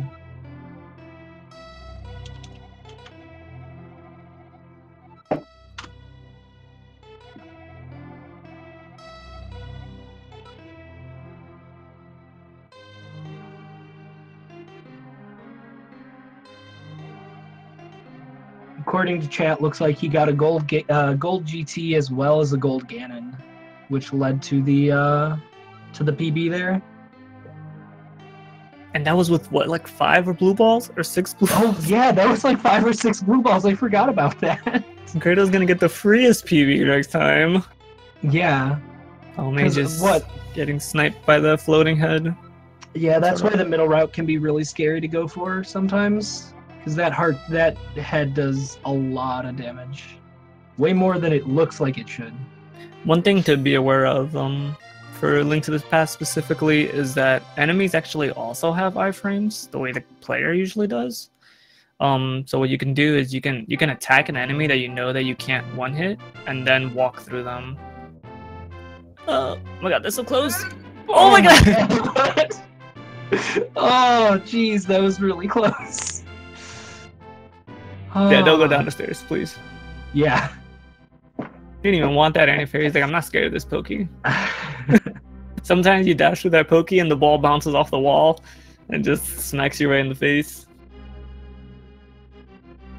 Surprised you didn't pick up the arrows there. I guess he does have silver, so he doesn't need as many as most people do for GT.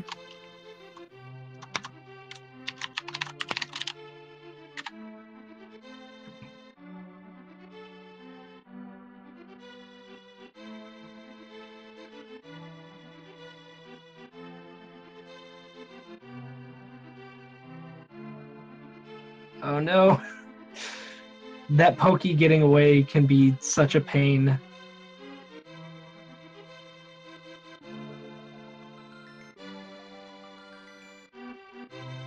g3rd0 said his emulator has crashed before when switching audio devices for an interview.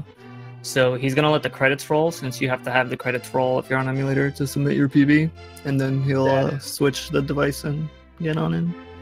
That is definitely a good idea then. I know that's happened to me in the past, actually. I went to come in for an interview in the randomizer tournament, and my emulator crashed as well. So it's definitely better to be safe than sorry when you have a situation like this with the PB. Another pop bunny beam. Yo, Mageius is dropping all the knowledge right now. Sorry, I was checking his splits to see where he was, and I saw that a little bit before the restream, but... Oh, okay. I was like, wait, where? Where was he even able to do a pop bunny beam? There we go, I just saw it.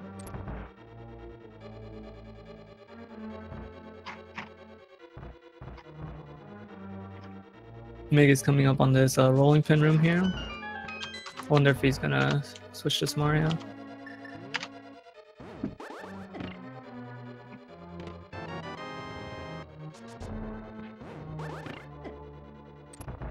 He might have to bunny beam another one. I mean, powder another anti-fairy before Trinex. That rolling pin took 6 hearts from him. Oh no, he missed the down path. Okay, he's got it now. Yeah, optimally in this room, you can get through here taking 1 heart of damage, which looks like because the movement was a little bit, you know, because he missed the path there. Do you happen to know if he's bottled another fairy yet? I believe so, yes. Yeah, otherwise he's gonna have to be a little careful here on Laser Bridge.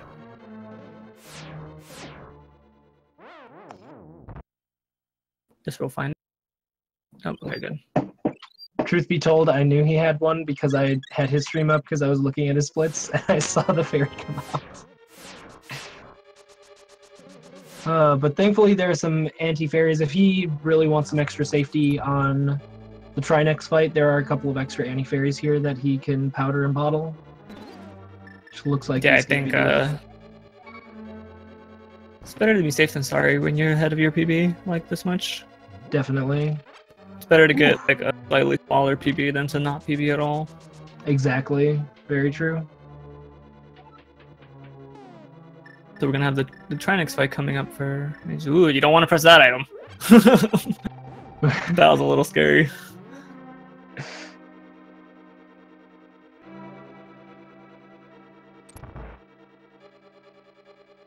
So he goes... He's gonna go for the front strat here. Front door strats, yeah.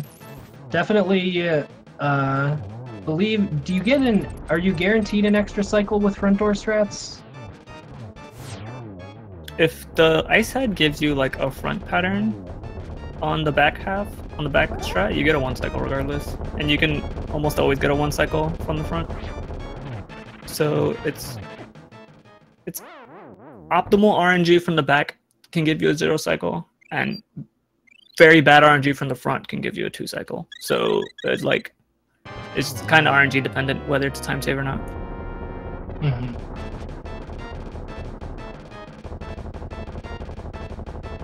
Oh, it seems like Mageius has silvers but not gold sword, I just realized. Yeah, which was very interesting. I actually noticed that earlier, but g3rd0 was near the end of his run. Interesting decision to drop, to not have gold sword, but to get silvers. I guess if you're not going for backdoor strats on Trinex, and you're really comfortable with your 1-1 on Ganon, then there's not really necessarily a reason to get gold sword, but it definitely makes the Ganon fight a lot more consistent. It's pretty easy to get a 1-1 with gold sword, whereas it's pretty technical to get a 1-1 with tempered. Yeah, it's probably just one of those things where he's practicing for when he drops the safeties later. Yeah, exactly. Makes sense. Well, Ganon's Tower is no slouch when it comes to killing PBs, so let's all wish Mageius some good luck here, and hopefully he'll be able to get through here without too many difficulties.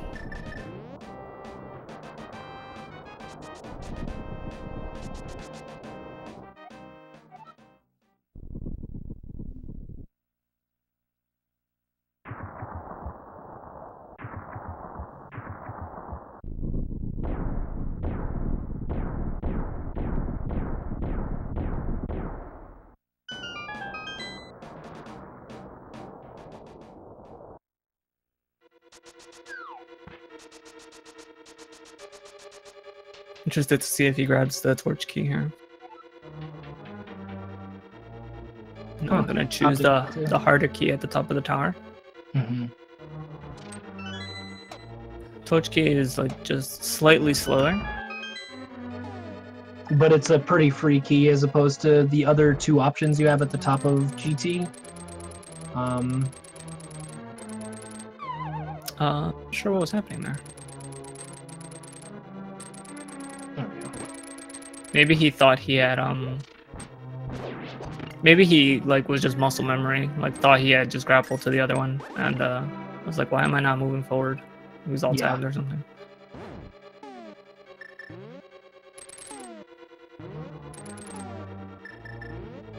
It's getting a little item tied here.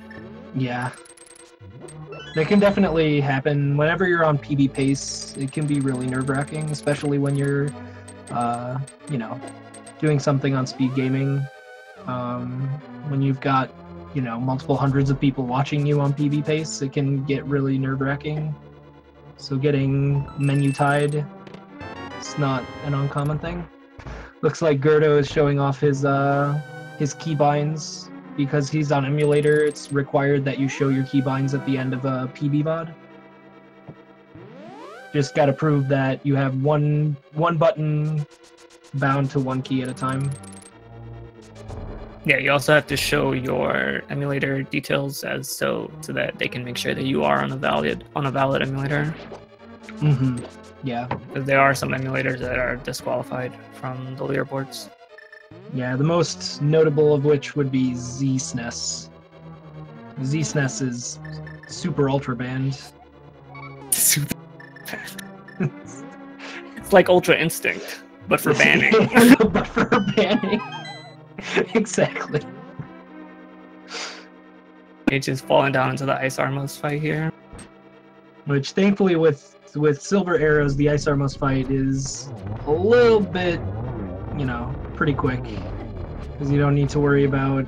Wow, that was weird. His arrow went right through both of them. This is always a little annoying when they're not above you. If you shoot up, it's a lot easier to hit them. Yeah, there you go. Yeah, there we go. I was just a little unlucky. Oh. Was that and g3rd0? looks like we are joined now by g3rd0. Yo, welcome, g3rd0. GG. Congratulations on GG. Yo, thanks guys. So how did you feel about that run? It was so good and so bad at the same time. It's pretty incredible. Like, it had 4 golds and my best ever desert split with 1705, but then both Hera and I guess Aghanim with 5 blue balls were pretty terrible. Yeah, we so weren't... I didn't even sub 30 light world this, which was kind of bad. Yeah, we weren't sure whether it was 5 or 6. But yeah, that's kind of crazy.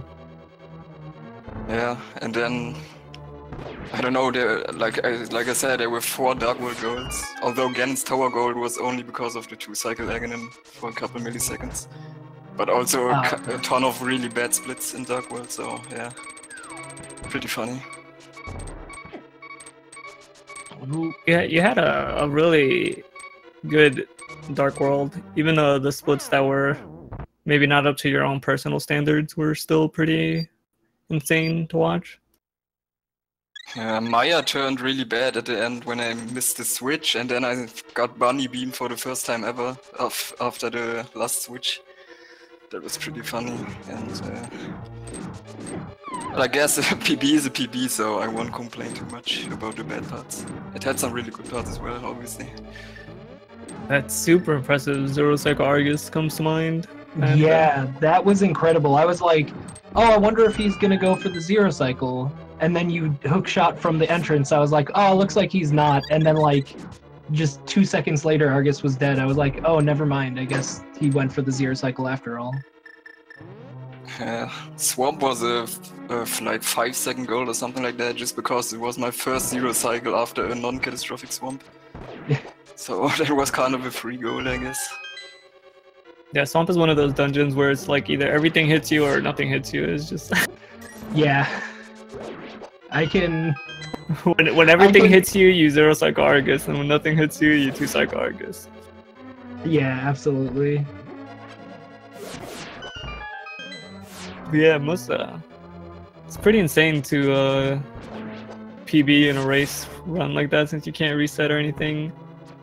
Yeah, especially in, you know, I feel like when you have like a higher time, the likelihood of like multi-minute PBs is decently high, because there's a lot more potential time save. But once you start getting up to your level of execution and everything, you know, it's pretty incredible to see a race PB, because I feel like PBs just become a lot fewer and farther between. I've had a feeling I'm playing better generally in a race setting just because, I don't know, I'm more focused, I guess. Like when I just stream, after I make a mistake, even small mistakes, I get kind of tilted pretty fast, but that doesn't really happen in a race, so yeah. Yeah, that definitely does make sense. Because, you know, at the end of the day, within a tournament race, like, the only thing that matters is just execute. Interesting decision by Mageius for there to not use his silvers on lane mode 2. Mm-hmm. Kind of slashed them all to death, which is a little interesting. Yeah, he's been doing a lot of interesting, like, kind of hybrid strats. Like, he got silver arrows, but did not get gold sword. He fake flippered into ice and then got flippers after. Just some really interesting decisions all around. I'd be curious to ask him once he finishes up this race what the thought process was. So that was scary. He almost got hit by that after falling. Yeah, I believe he got. He has another fair in a bottle. Yeah, he.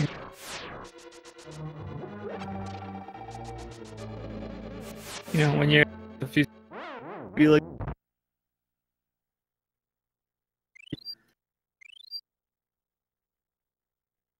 So not being continuous right now. I think he lost you for a second.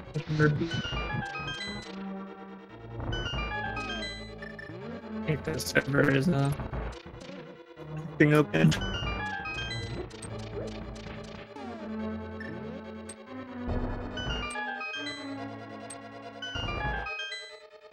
Are we still robotic? A tiny bit. Okay, you sound better for me now. Oh, was I robotic as well? Yeah, I think. Yeah, you were both robotic for me for a while. Okay, there we go. Then I think everything's cleared up now. I feel like that's been happening quite a bit recently. Yeah, Discord does that. Oh no! Fall to Moldorn. And then, of course, just gotta put that extra little salt to the wound where he got hit, even though he was he'd already disappeared down the falling pit. Because for some reason, your hitbox is still active when you're inside of a pit. Oh no! Oh no!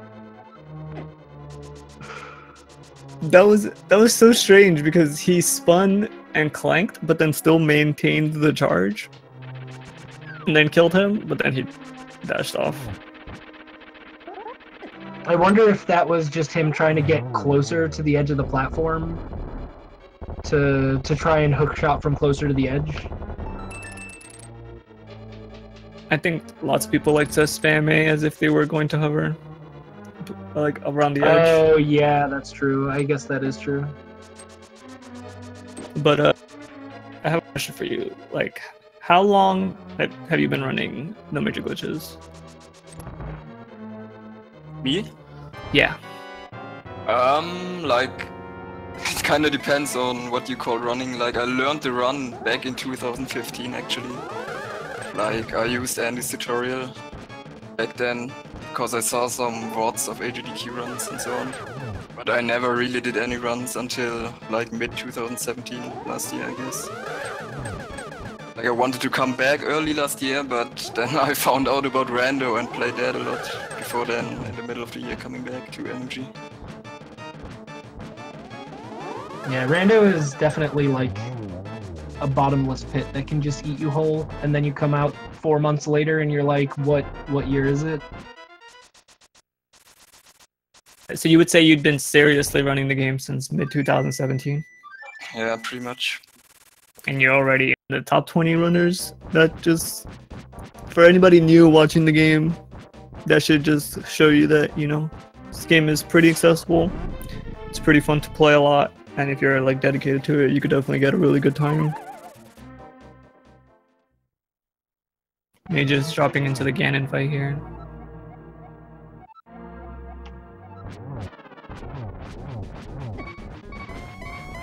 Interesting start to the fight there.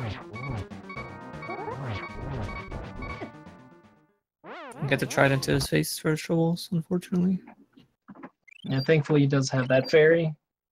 Is that his last one? Yeah, I believe that's his last one. Phase 2 can be a little difficult here, especially with this type of pattern. Yeah, this is a pretty bad pattern. Oof. Okay, he can only get hit one more time.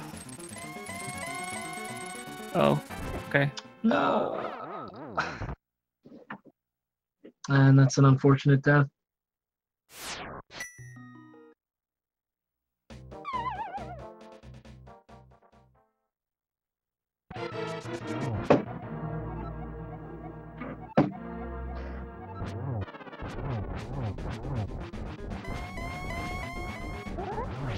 Yeah, the end game of this run is just pretty difficult if you're not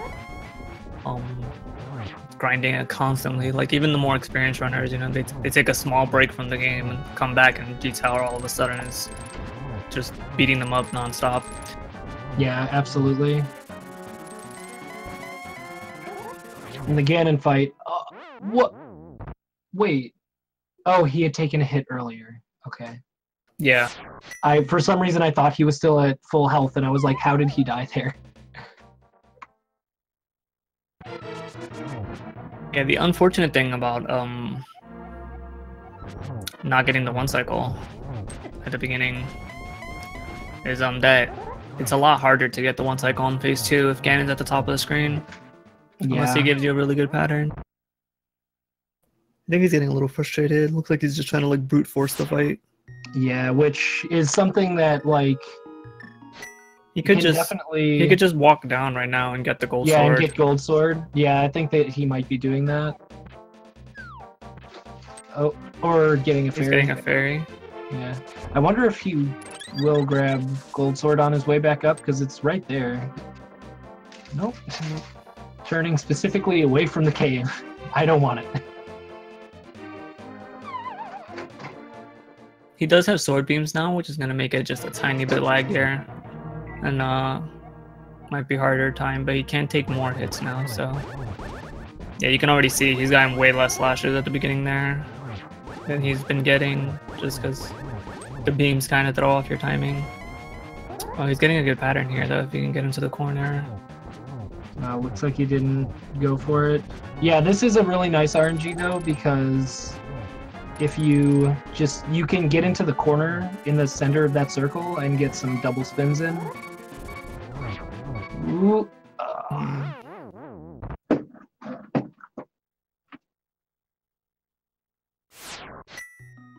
It's unfortunate to see the race end like that. But... Yeah, especially since I believe he was on PB pace until Ganon's Tower. We'll definitely be curious to ask what the reason for the avoidance of gold sword is. I would have to assume it's just practice at this point. Probably.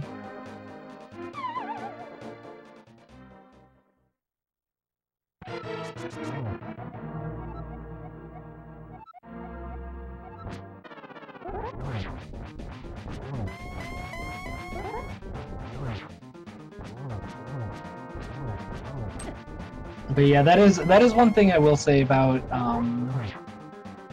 the Ganon fight is, you know, a lot of top level runners will make the Ganon fight look remarkably easy, but like, let me tell you, that is the result of hours and hours and hours of practice. Like, this fight is not even a little bit easy. Yeah, it requires you to really understand the way the fire bats work, the way Ganon moves. The timing, like how much time you have to hit him at every point. If you overstay at all, you take 3 to 4 hearts of damage. If you're too late, you don't get as many hits in as you would like. So if he wanted to, also he could actually just walk into the Pyramid Fairy just to reset the overworld screen, and then bottle a fairy also. Oh yeah, that's a good point. I didn't even think about that.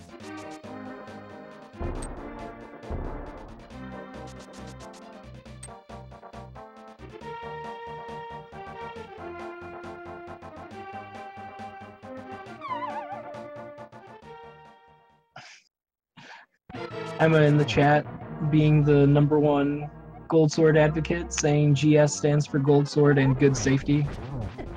Emma's just a Correct. safety advocate in general. Emma loves her some safeties.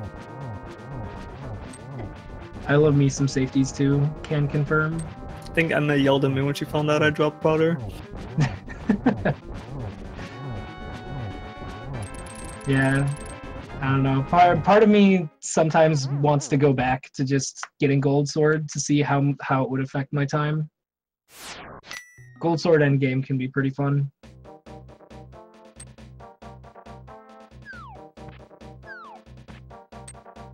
Wasn't really much yelling. It was more of like just a tone of disapproval. She wasn't angry. She was just disappointed. Don't want to give her a bad rep.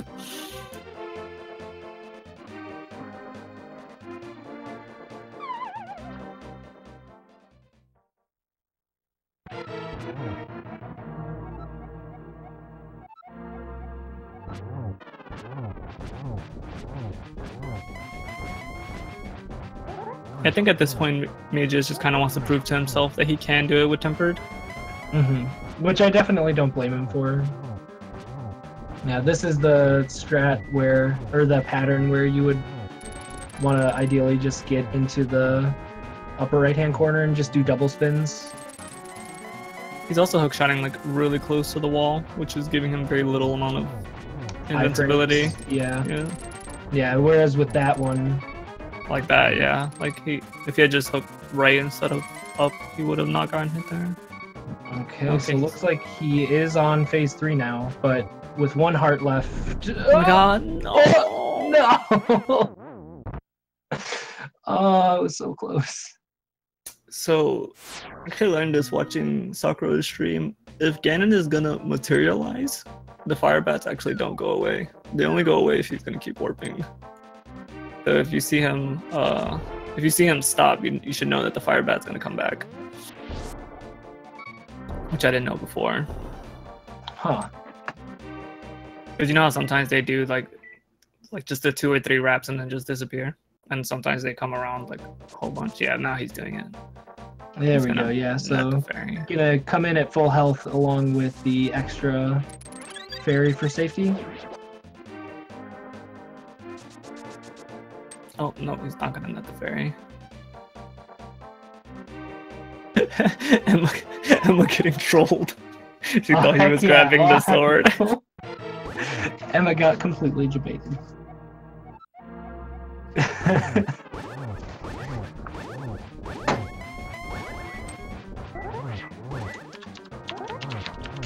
think he got it. Yeah, he got it. Oh no, no! He wanted a double spin so bad. He took 8 hearts of damage for it. Yeah, double spins are definitely, like, I definitely know from personal experience that double spins can get you killed just as much as they can actually help you.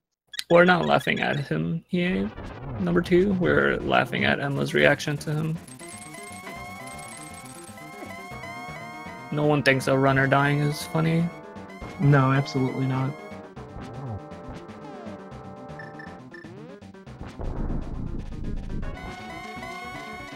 Alright, so thankfully because the fire bat didn't spawn the first time, now he has a good amount of, you know, room to slash Ganon. If you slash Ganon before he spawns the fire bat, then it won't spawn anymore, so... Alright, and heading into phase 4, which should be pretty quick, getting a double to start off with the silvers. Only needs 2 more silver arrows to be able to kill him. Well, that was risky. He might have recoiled into the fire bat, but that should be it. Nice. Yep, and there it is.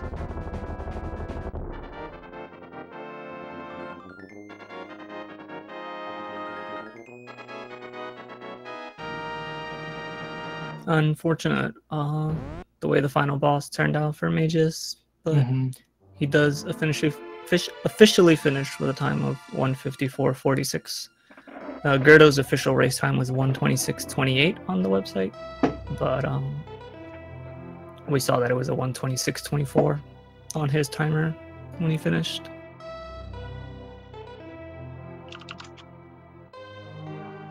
So we'll see if Mageius wants to come in.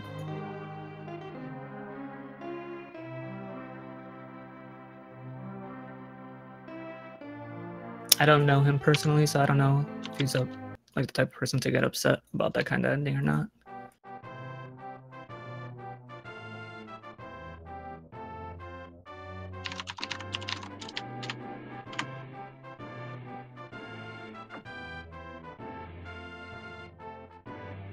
Well, sounds like he is up for an interview, so hopefully Awesome. he should be in here momentarily, and we'll be able to answer the question of why no gold sword, which I imagine, Ben, your guess is probably accurate. That it's just wants to practice without having gold sword,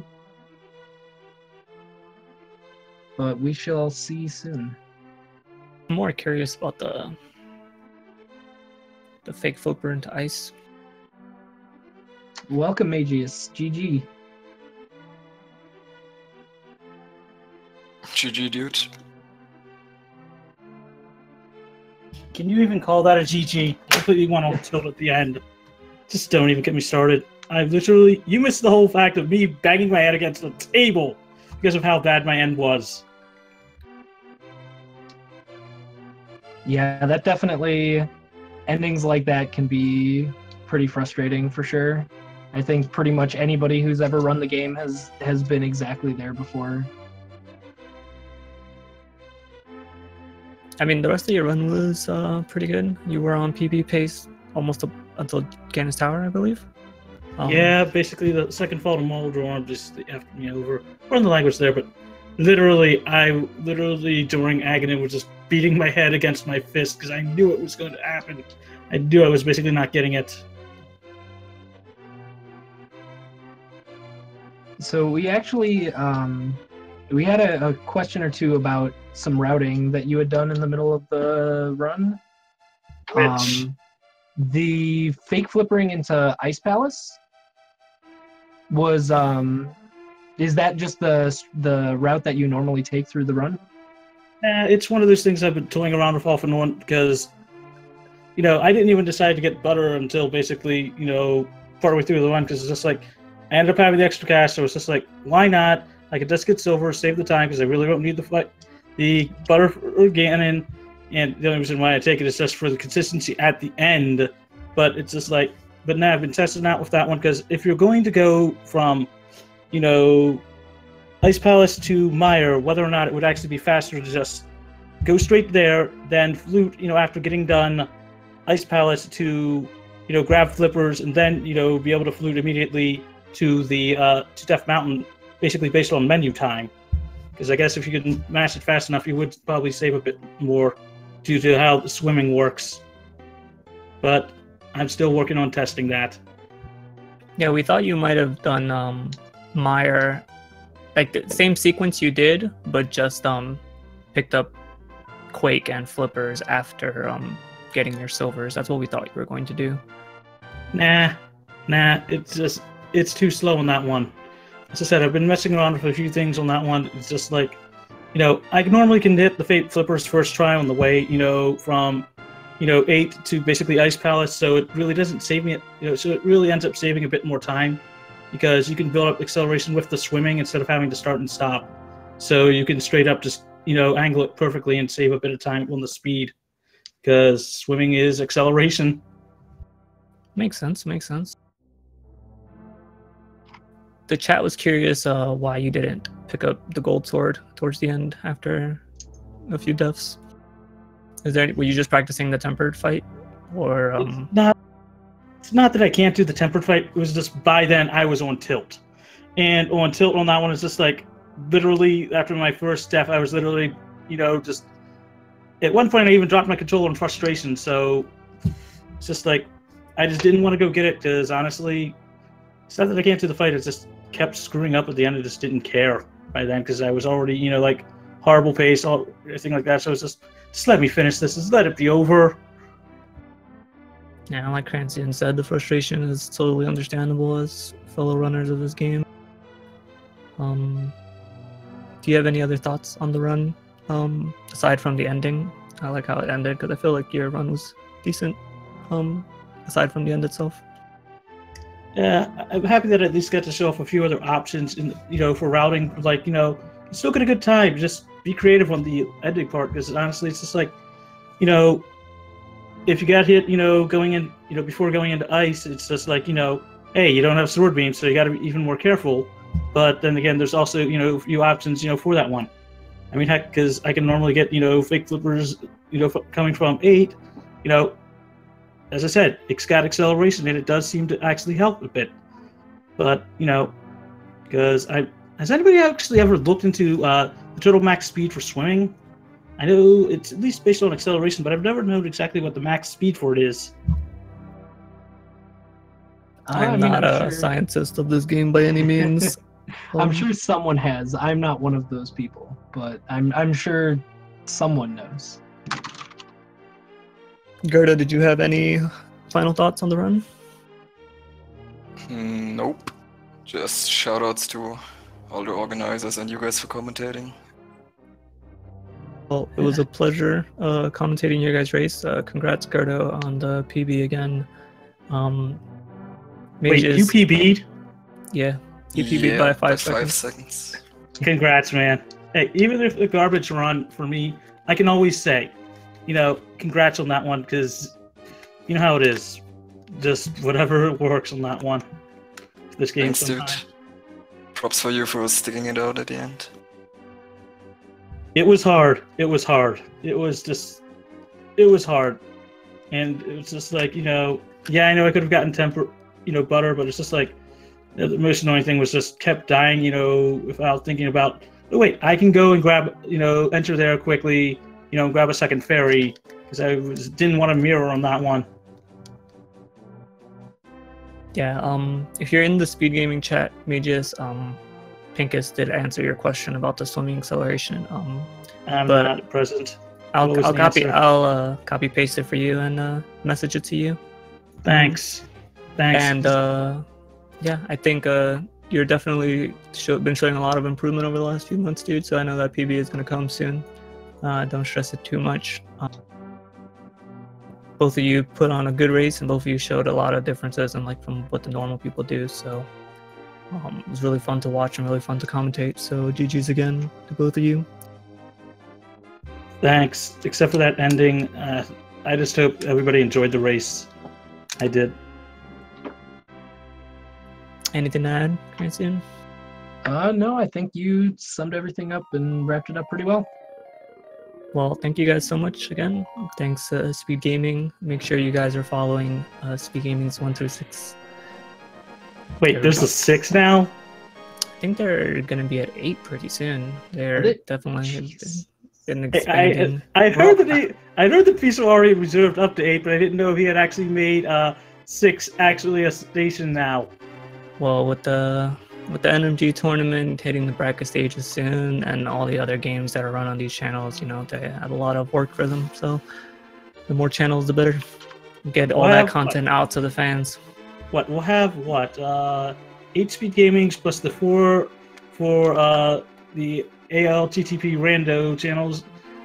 12 channels just for the randomizer tournament? That's gonna be ridiculous. Yeah, but you need that many channels with 500 entrants. So. Wait, I thought it had actually already hit the 512 cap. Did we already have 12 drop? I think he was just estimating. Yeah, I was just saying around 500-ish. Anyway, let's get out of here so these guys can move on with their programming schedule. Make sure you follow these runners. I put the links in the chat for you guys. Me and Cranston had a blast doing this, and hopefully we'll be back soon. Have a good night, everybody. Thanks for watching. Have a good night.